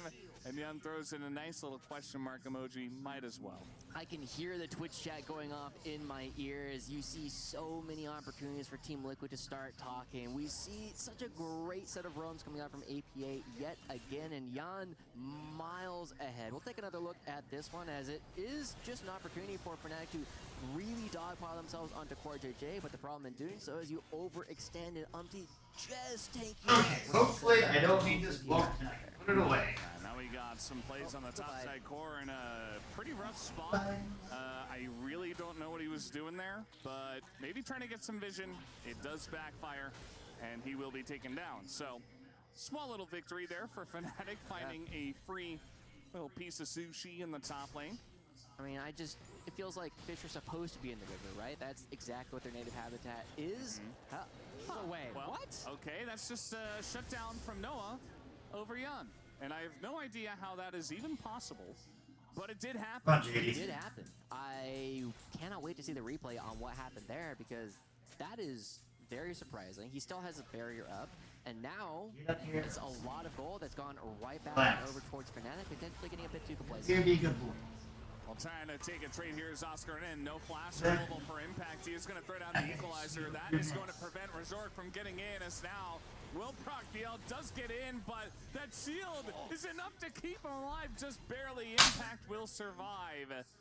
Amongst the two of them, not able to punish Impact. Yeah, and Umti sticking around does mean that Oscar and Raz Fnatic winning. stay. The Grub's going to be going over towards Team Liquid here, but Fnatic trying to do something. That's This is an even man fight with AP on the other side of the map. Oh, TP coming in from APA, and that should push Fnatic better. They did get the first 3 grubs, and that's when that dive was happening in the bottom lane. And TP down to the bottom side here from Oscar in to show that Fnatic do not want to fight over this objective. Probably a smart call with APA TPing up to this one. And he's going to be the 3 for 3. We see the teleport from Impact going down to match the bottom side of the map. Still no dragons taken by either side, but Team Liquid have let the thread loose just a little bit. I still hoping we get an opportunity to see the replay on how Noah was able to take down Jan, because it's a lot of gold suddenly going over towards Corki, one of the worst champions that Team Liquid could Oh, Team Liquid's winning. over towards the other side. He's still down. It's crazy nobody's got a dragon yet in the game. 12 minutes, they can have 2 dragons already. Be halfway to closing the game out. So tagging it on for 30 minutes. Like Noah this. And we've seen with the amount of trash talk that APA has been going for, the amount of yapping, Noah is going to fire right on back if they come in back in this game. Yeah, would not be surprised. I think he's got a lot of work to do to get to that spot. I think, you know, probably need to win this game if he wants to have a chance to throw any trash talk in, especially after the way the early game went here in game number 2 after a very dominant win from Team Liquid already.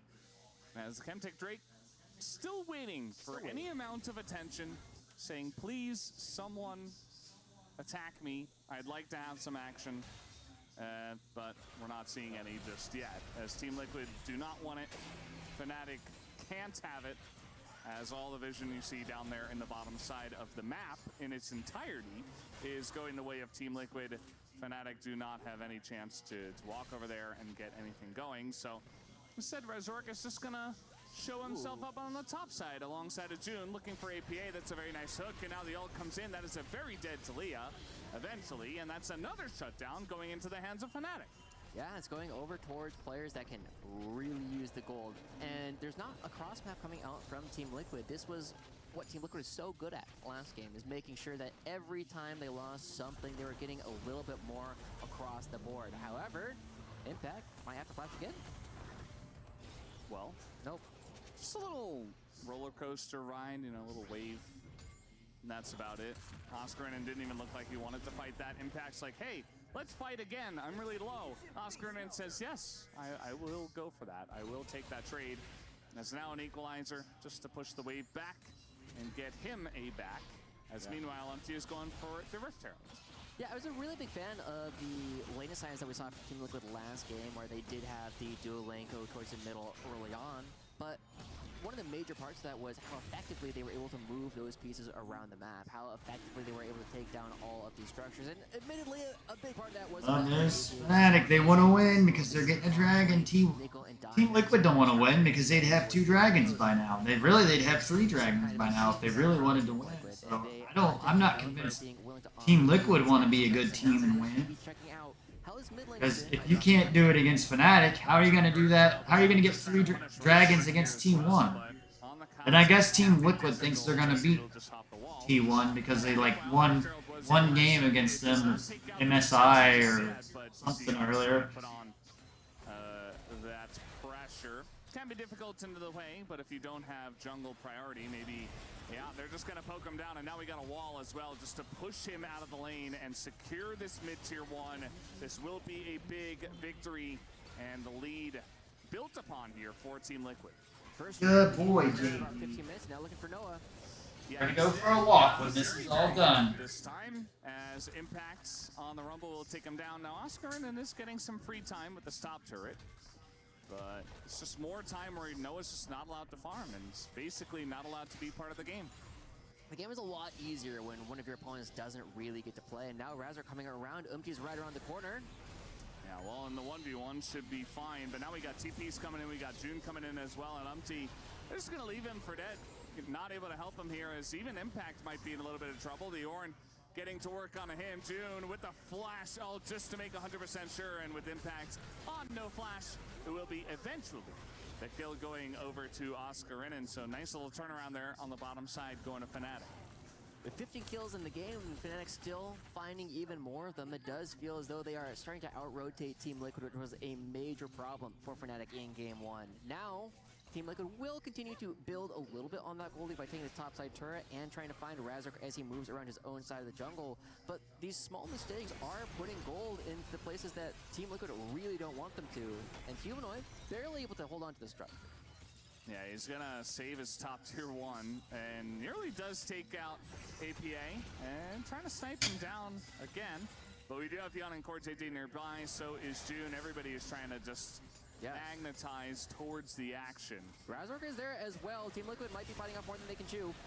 Yeah, June is going to be in an interesting spot, but like you mentioned, just trying to bait for this one. Core getting pretty low as he will blast the rocket, and now we do have Razork and a massive equalizer going to hit everybody. Even the humanoid has to back away, and the divide does come through. Rather, the seismic shove will pick up Noah, just the cherry on top. Great stuff coming out from Team Liquid, finally finding one of those. Well, JD, I think that Team Liquid's wanting to win this series. Well, I take that back. They would have got dragons. With so much control of the top side of the map. This is a really good moment where we got to see a little bit more of what we were looking at from the Team Liquid Fnatic series at MSI, where Fnatic thinks that they're the ones catching Team Liquid, but in reality... I haven't really been watching Fnatic and LEC, so I don't know how well they've been doing the last couple weeks. I've been too busy with LPL and LCK, where I haven't even watched LEC the last couple weeks. I'm behind. I watched the last day of it, like 1 or 2 matches. I watched Team Heretics play, and they looked awful. Just look lost over in LEC. Maybe they're all burned out. But kind of stagnated on it for a while as that knockup is going to miss. Impact still in a lot of... I think the Europeans care more about their EMEA Euro Challenger series anyways. The LEC. Sniping some help from Humanoid, but a lot of damage from Razork as well. They're trying to get Yun, but he is going to dash away from this one. As now Umpty looking again at the action. That wall is going to absolutely make quick work of him, and they also get the flash out of Oscar, who will get out of here. And it's just chaos on the top side of the map. Absolutely. Man, I am tired. Ultimately, just a couple of kills go back and forth, but it feels like it kind of came Up for like 24 hours. I mean, I laid down, but I know I didn't sleep. Should have just stayed up and streamed.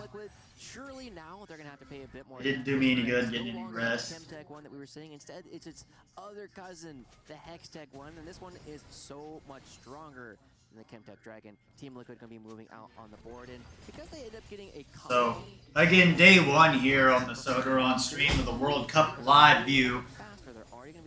We've been streaming all night, and we forgot that World Cup started today. I thought it was like Saturday. I thought it was like a 2-day thing. So I wasn't planned or even aware that World Cup started today. Maybe I thought it was Friday. It was a 3-day gig, but it's 4 days. At this point in time, but let's see how well they set up for this one. As currently, but it's great for me because the 4th of July is usually very boring and depressing for me, so help me get through it. It's why, like, Mom came over here. We lost my dad like 10 years ago. Over that. Bunch of family, and it's just depressing around holidays like this. Team Liquid making their way towards I don't want it to be depressing. Mom's depressed over it. I'd still like to do things. Have people around. I gotta get out and find a wife and have kids, apparently. I'm a little behind. And the problem right now for Fnatic is, yes, Humanoid is pushing up in the top. Anybody out there? This is Radio No. Oh, I forgot. Sorry, I forgot to put this. I forgot to hit that back. Sorry, guys. I've been here the whole time. Necessarily take I away forgot any of the camps from his opponent's side. I'm sure nobody's really paying himself. It's going to take that much of attention, but and I Team forgot. Liquid is still going to be able to move and just create pressure around the bottom side of the map. Take away a couple more of these Had to camps. get a password or something out of there. I didn't want anybody to see. Parity with the causes, but Razork still looking for an opportunity to try and jump into Jan and Core JJ, but he is very much on vision. I don't know. Some people are brave enough. I watch them stream and they show their account he's able to at least name. you know, Like, get I a little would bit of that put my upfront account name burst out and then there. kind of just hop away, That's and not that's really his way of how I face checking essentially. People have half of that. They'll probably be You know, able to just hack his feels password. like you're not getting much done outside of just taking a bit of damage, and you're like, okay, they're there, and now I'm kind of just going back to my jungle. Not I'm not like doing much. You see, somebody's gonna steal 4 out of the top 6 5 random actually, League of Legends just the top accounts 4. really get As away Umpty with is going much. past the Fnatic top laner, Oscar there. I would think if like in you're a gold. famous streamer And like yeah, I Faker, mean, you he's could try essentially and he's hack picked up your so many account all kills. the They won that time. 2v2 early on. They denied farm, but also he was able to go There's a straight lot of from bot streamers out into there, mid man. I and see just you essentially on vacuum up the stream and entire you type map it in your worth password of and CS. stuff. So Like, it makes maybe a you lot of should make sense a that he's scene on. like I do, like this, and be like, "Excuse me, guys." All right, blinders. At this and go point back. in the game, the goal leads start to lie because we're starting to see the ornaments come through. Now, I'm a little bit disappointed because they lost all their cool names, but That- OP just goes right on it. He's going back in, and he is very tanky here on the Sintaoist. Now an ult onto Yun, just trying to zone him away, but Umpty's got a lot of value in himself as eventually he goes down, but now the culling comes out. As Yun is eating damage from the Baron, he nearly dies to it. And actually, we'll have to get out of here. Impact also going out. I knew that because it might help comes promote out my from name. Noah. There's another shutdown in that 1v1, and Yun doesn't even use his hopefully somebody barrier. on Twitch will go Says, look no, I was and be going like, to oh, this survive guy's that all just the way. Well, not the case. That was a bit of a surprise coming through. Just a surprise teamfight one coming out from Fnatic and what was a very chaotic setup for that. It looked like both teams were trying to jockey around the vision for the Baron without necessarily an easy opportunity to actually do it. It's just both teams kind of fighting themselves in an odd spot. Jan and Core JJ trying to set themselves up, but Oscar and Noah pushed them into the pit, and because the Call of the Forge God actually tags it, suddenly Jan's the closest person to this Baron and takes so much extra damage from it that eventually just the extra rocket coming through from Noah is able to pick him up in this fight. Didn't even realize that it was coming through, and that's part of why the don't do any good.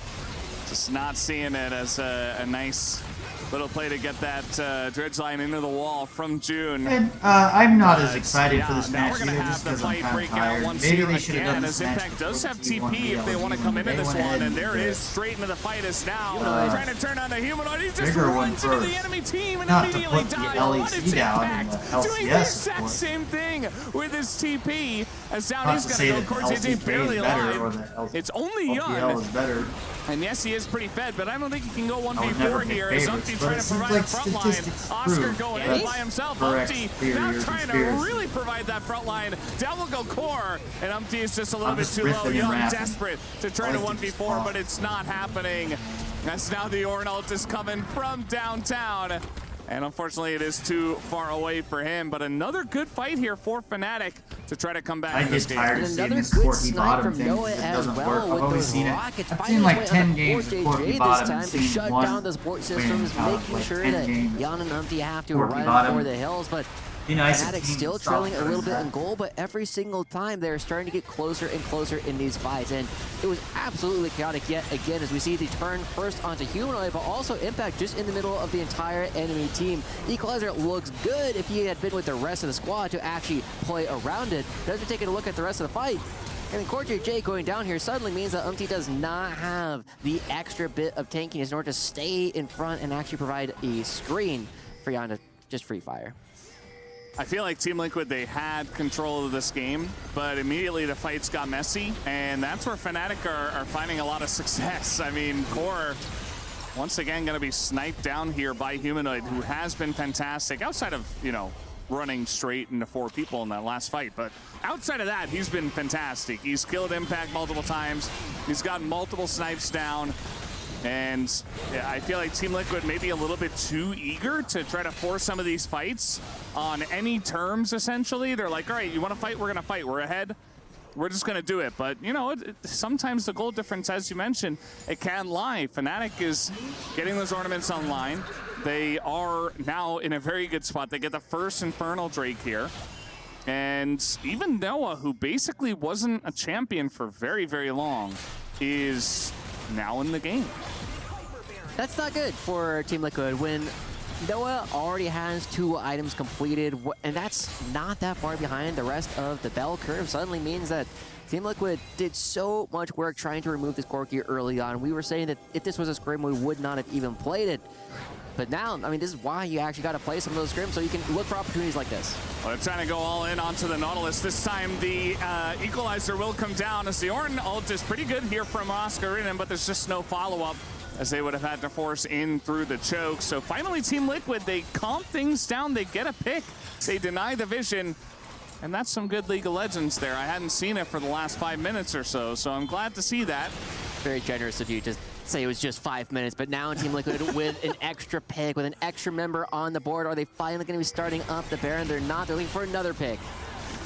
Yeah, and Razark has been very good about, you know, putting his face on the line, just saying, hey, is anybody here in this brush? And then just hopping away and getting that information as we once again will see the pick here on June. Yeah, APA throws down a fantastic wall to split the fight, leaving June with nowhere really to go, and also knocking Noah just over the wall to a spot where he can't do a whole lot. But there's not a whole lot extra that Team Liquid has. They use all their damage just on the support, and we got to have a little bit more in the tank in order to try and find a bigger opportunity. But Team Liquid, they've maintained this 2,000 gold lead for the last 20 minutes. It's been hovering somewhere between 1.5 and 2.5, and now Impact getting caught.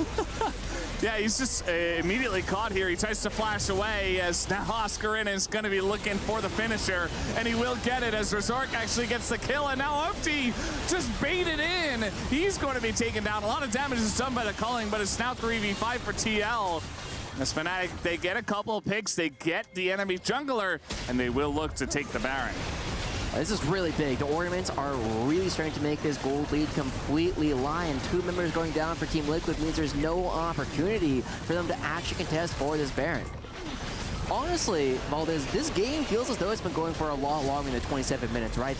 This is around the time where Team Liquid actually ended Game 1, and now Team Liquid, despite having a lead for almost the entire game, the Nashor is being slain here by Fnatic, and they actually have a real gold lead and also an even larger fake gold lead because of how strong their items actually are. But Impact thinks that he's found June out all by himself. Why is this support warding by themselves? It was simply a bluff. They're not by themselves. They actually have their entire team right behind them. Core and Young cannot participate, and that's just 2 clean picks coming out from Fnatic.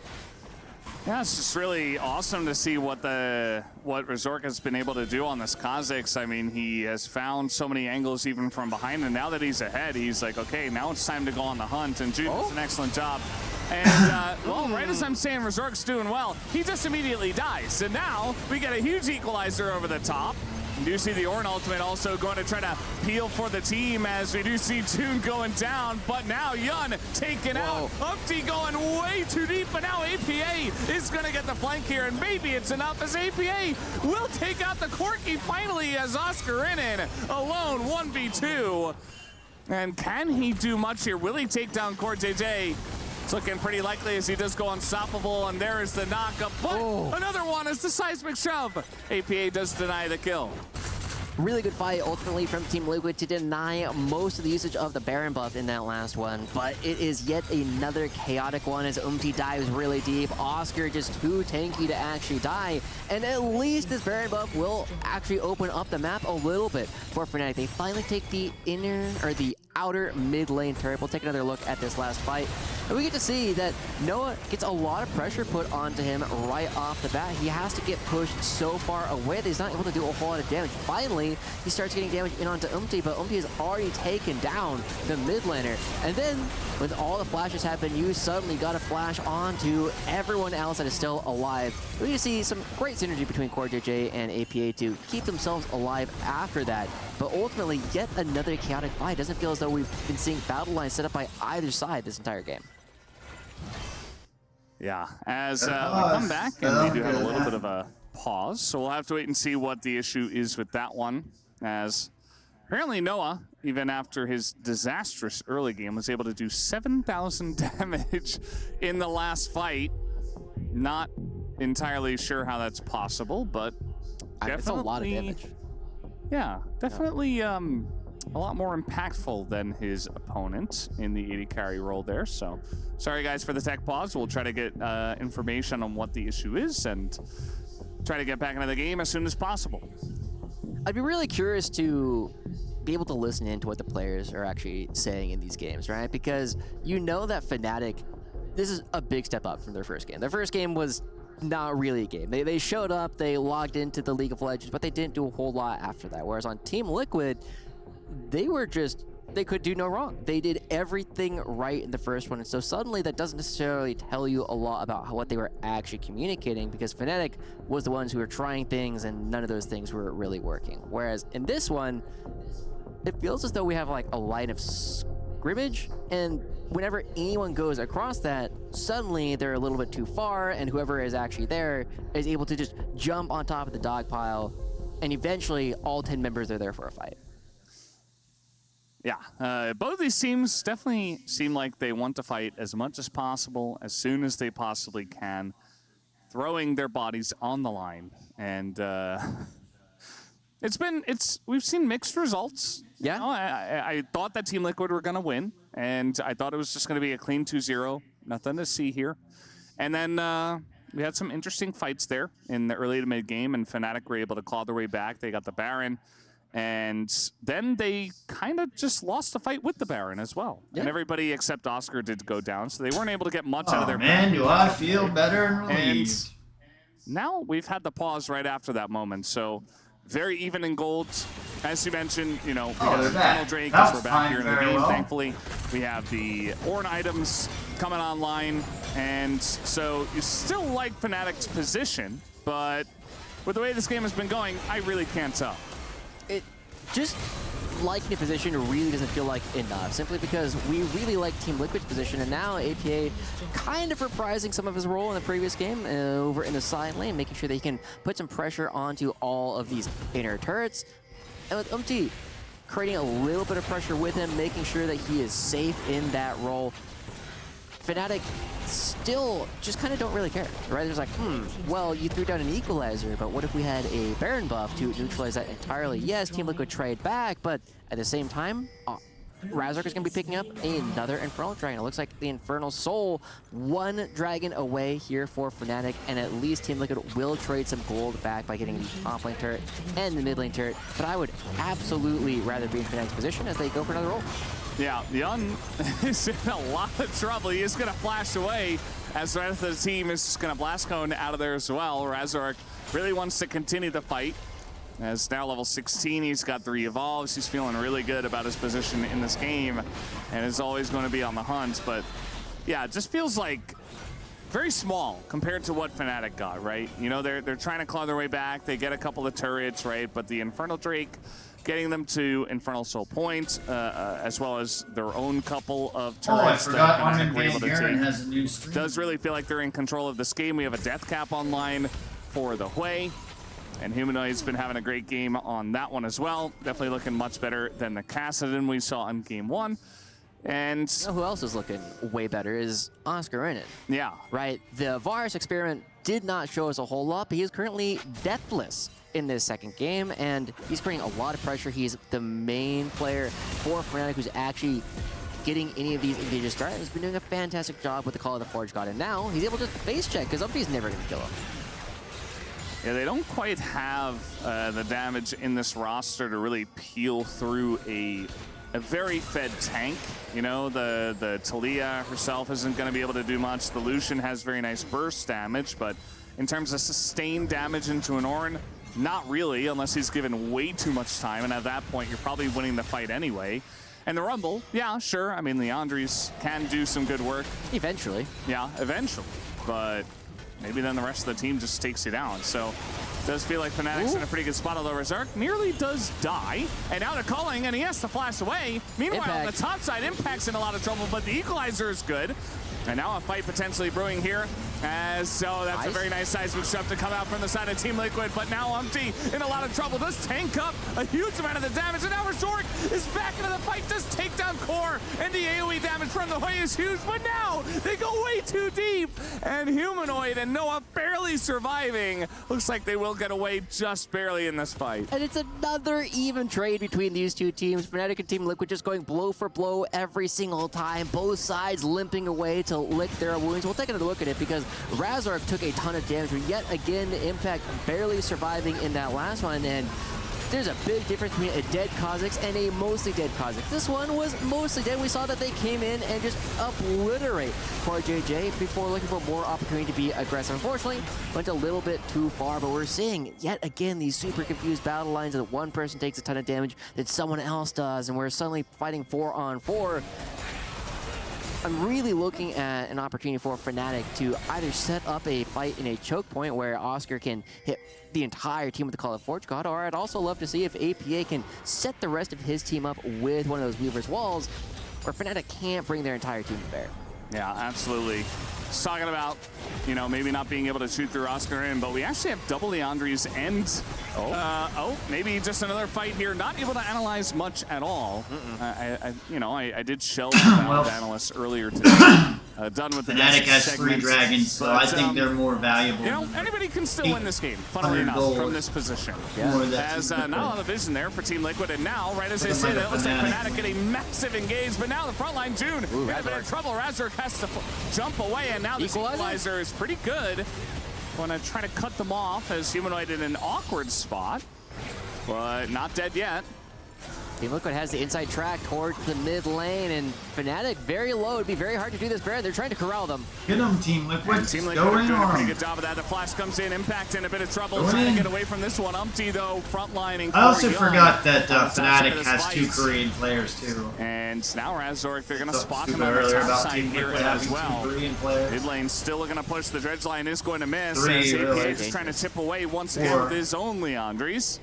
Impact looking to back away so he can get a teleport back shit. into the fight. Team Liquid not having the vision necessary to continue chasing Fnatic around. They finally know that Fnatic is not, in fact, hitting the Baron. That means that it's Team Liquid's turn to do so, trying to make sure that nobody can teleport back in. Trying to get this fight going again, and June is in a ton of trouble. He just goes down. And that's going to be the end of that TL. They force Fnatic to try to answer the call on the Baron, but now they're just going to have to give it away. Team Liquid, look at them. They had a huge lead, kind of threw it away. Fnatic were playing well, and now they're back in the driver's seat. Back in the driver's seat, the gold lead is starting to reassert itself, and now Razork looking for an opportunity. Remember, they are just 1 dragon away from the Infernal Soul. Does he actually try and go for a steal? He does have access to a Blast Cone, and Team Liquid being very skittish around this, taking their time, making sure that Razork does not have an easy opportunity to jump into the pit. And Razork, as we know, is not even going to go for a steal at all, but Team Liquid love the fact they're crossing their T's and dotting their I's. But this is the first time Team Liquid have had a Baron buff in this game. This could be their last real opportunity to go for a game-ending push, and it all started off the fact that June, yes, he has some tanky stats, but as soon They did a good as job he getting started Nautilus through there. that, with all of the damage that we are now seeing put out from Yan, he melts very, very quickly. No, he's And one once they're able to do that, easy Baron after that. So I think Team Liquid really need to push all the way with this one. They need to take multiple inhibitors because Ornn is still building up these organs. Everyone actually has one at this point, and they are incredibly strong, and they only get stronger with the fact that Noah has another item yet to build. Yeah. I like how casually NA versus EU is both the fastest game by far gotta make we've a had so thumbnail. far, and also looking to potentially break the record for the longest game in the same series. As now, trying to frontline here, Umpty in a lot of trouble. Will Crescent Guard and try to get away from this one, but the knockup once again as Oscar in and will assassinate him, but now the knockup comes out when Oscar's in a bit of trouble. He has to get away. The equalizer is huge. The frontline is just melting here. Team Liquid just won this game. Everybody is super low. I think Fnatic are really burned out. Is enough to take the double Hopefully they just end this game. Don't even chase Noah. Why would you chase Noah? Why wouldn't you just push into the base? Wasted time that you could have ended the game. They just end the game here. It took 37 minutes for Team Liquid to remember how much of a lead they had earlier No, in this game. just end the game. You can end it right now. He needs to do a miracle play right now if they want to keep on their key. I just don't think he's got enough. You know, maybe if this was Ziggs or Anivia or something, but Kha'Zix's not looking good for him as Team That Liquid is it for the Sodaron quite a speed while in today. game number 2, but it will be the 2-0 victory to take the series up against Fnatic and win and move on here in the EWC. And Team Liquid finally putting yet another nail in that coffin. This is the second time that Team Liquid were able to take down Fnatic. They did it at MSI 3-1. Now they do it 2-0. The first game today, incredibly dominant coming out from the second one. Took them a little while to figure it out, but they do get there in the end, and that does mean that Team Liquid still maintain their key, whereas Fnatic is going to have to watch their hopes and dreams in this game get crushed in that hydraulic press. It's just so brutal to think about. We saw it earlier on, you know, your key, your frame, everything, it just gets crushed. It gets bent, and it gets encased in resin. Everything, your hopes and dreams in the tournament's just eliminated just like that. One best of 3, 2-0 for Team Liquid, and they're going to be feeling pretty happy. You know, it's maybe they just wanted to put on a nice show for the fans out there, because game 1 was too fast, too dominant, and they said, you know what, let's give Fnatic a chance. Let's see what we can make this game. Can we win in 40 minutes? Didn't end up being longer than the T1 BLG game, but at least it got close. It got close. And it's important to remember that because we had both these quarterfinals happening today, Team Liquid just got to see what happened between T1 and BLG and knows that they're going to have to try and step up yet another level. If they play the way they did it in game 1, Trying to find against but Team Liquid also only had one opportunity. They only got a single game off of T1 the last time these two teams played at MSI. Yeah, I mean, there's always a chance, but we'll have to wait and see how that goes. But for now, we're going to hand it over to the stage for an interview right now. Matchup against the second seeds from other regions, and that's how I ended up playing out actually funny. Hi everyone, Ginny here, joined with APA from Team Liquid. Congratulations on your victory. Before we start this interview, we have a little ceremony that I would like to take part of, and that is by receiving the key from Fnatic. So let's hear it one time for Humanoid from Fnatic. Please do join us on the stage. An unfortunate way, but thank you so much for handing over the key. That's yours to keep. Do you know what happens to these, by the way? I do know they get crushed, and like the dust will go under that trophy, I believe. Right there. That's actually right. So how does it feel to not only crush the hopes and dreams of EU fans when you're going up against Fnatic, but also their key? I mean, EU is just a one-team region, so it's not that exciting to me. It's just G2. Honestly, to expect the result here, to go 2-0. That kind of hurts a little, but you guys did get a 2-0, and I want to talk about it as well, because the first game was in a very dominating fashion. Second game may be a little bit back and forth. What was your read on the creativity from the Fnatic draft? Because they're logging in the core key, but you still banned the LeBlanc. How did that happen? Well, to be honest, we have really good prep against them again. They're a very similar team from MSI, and then, yeah, like game one, we knew something fishy was going on. Like we knew it was going to be like either Varus top or mid. And then game two, we knew the Corki was going bot even from early on. So that's why we headshot the LeBlanc.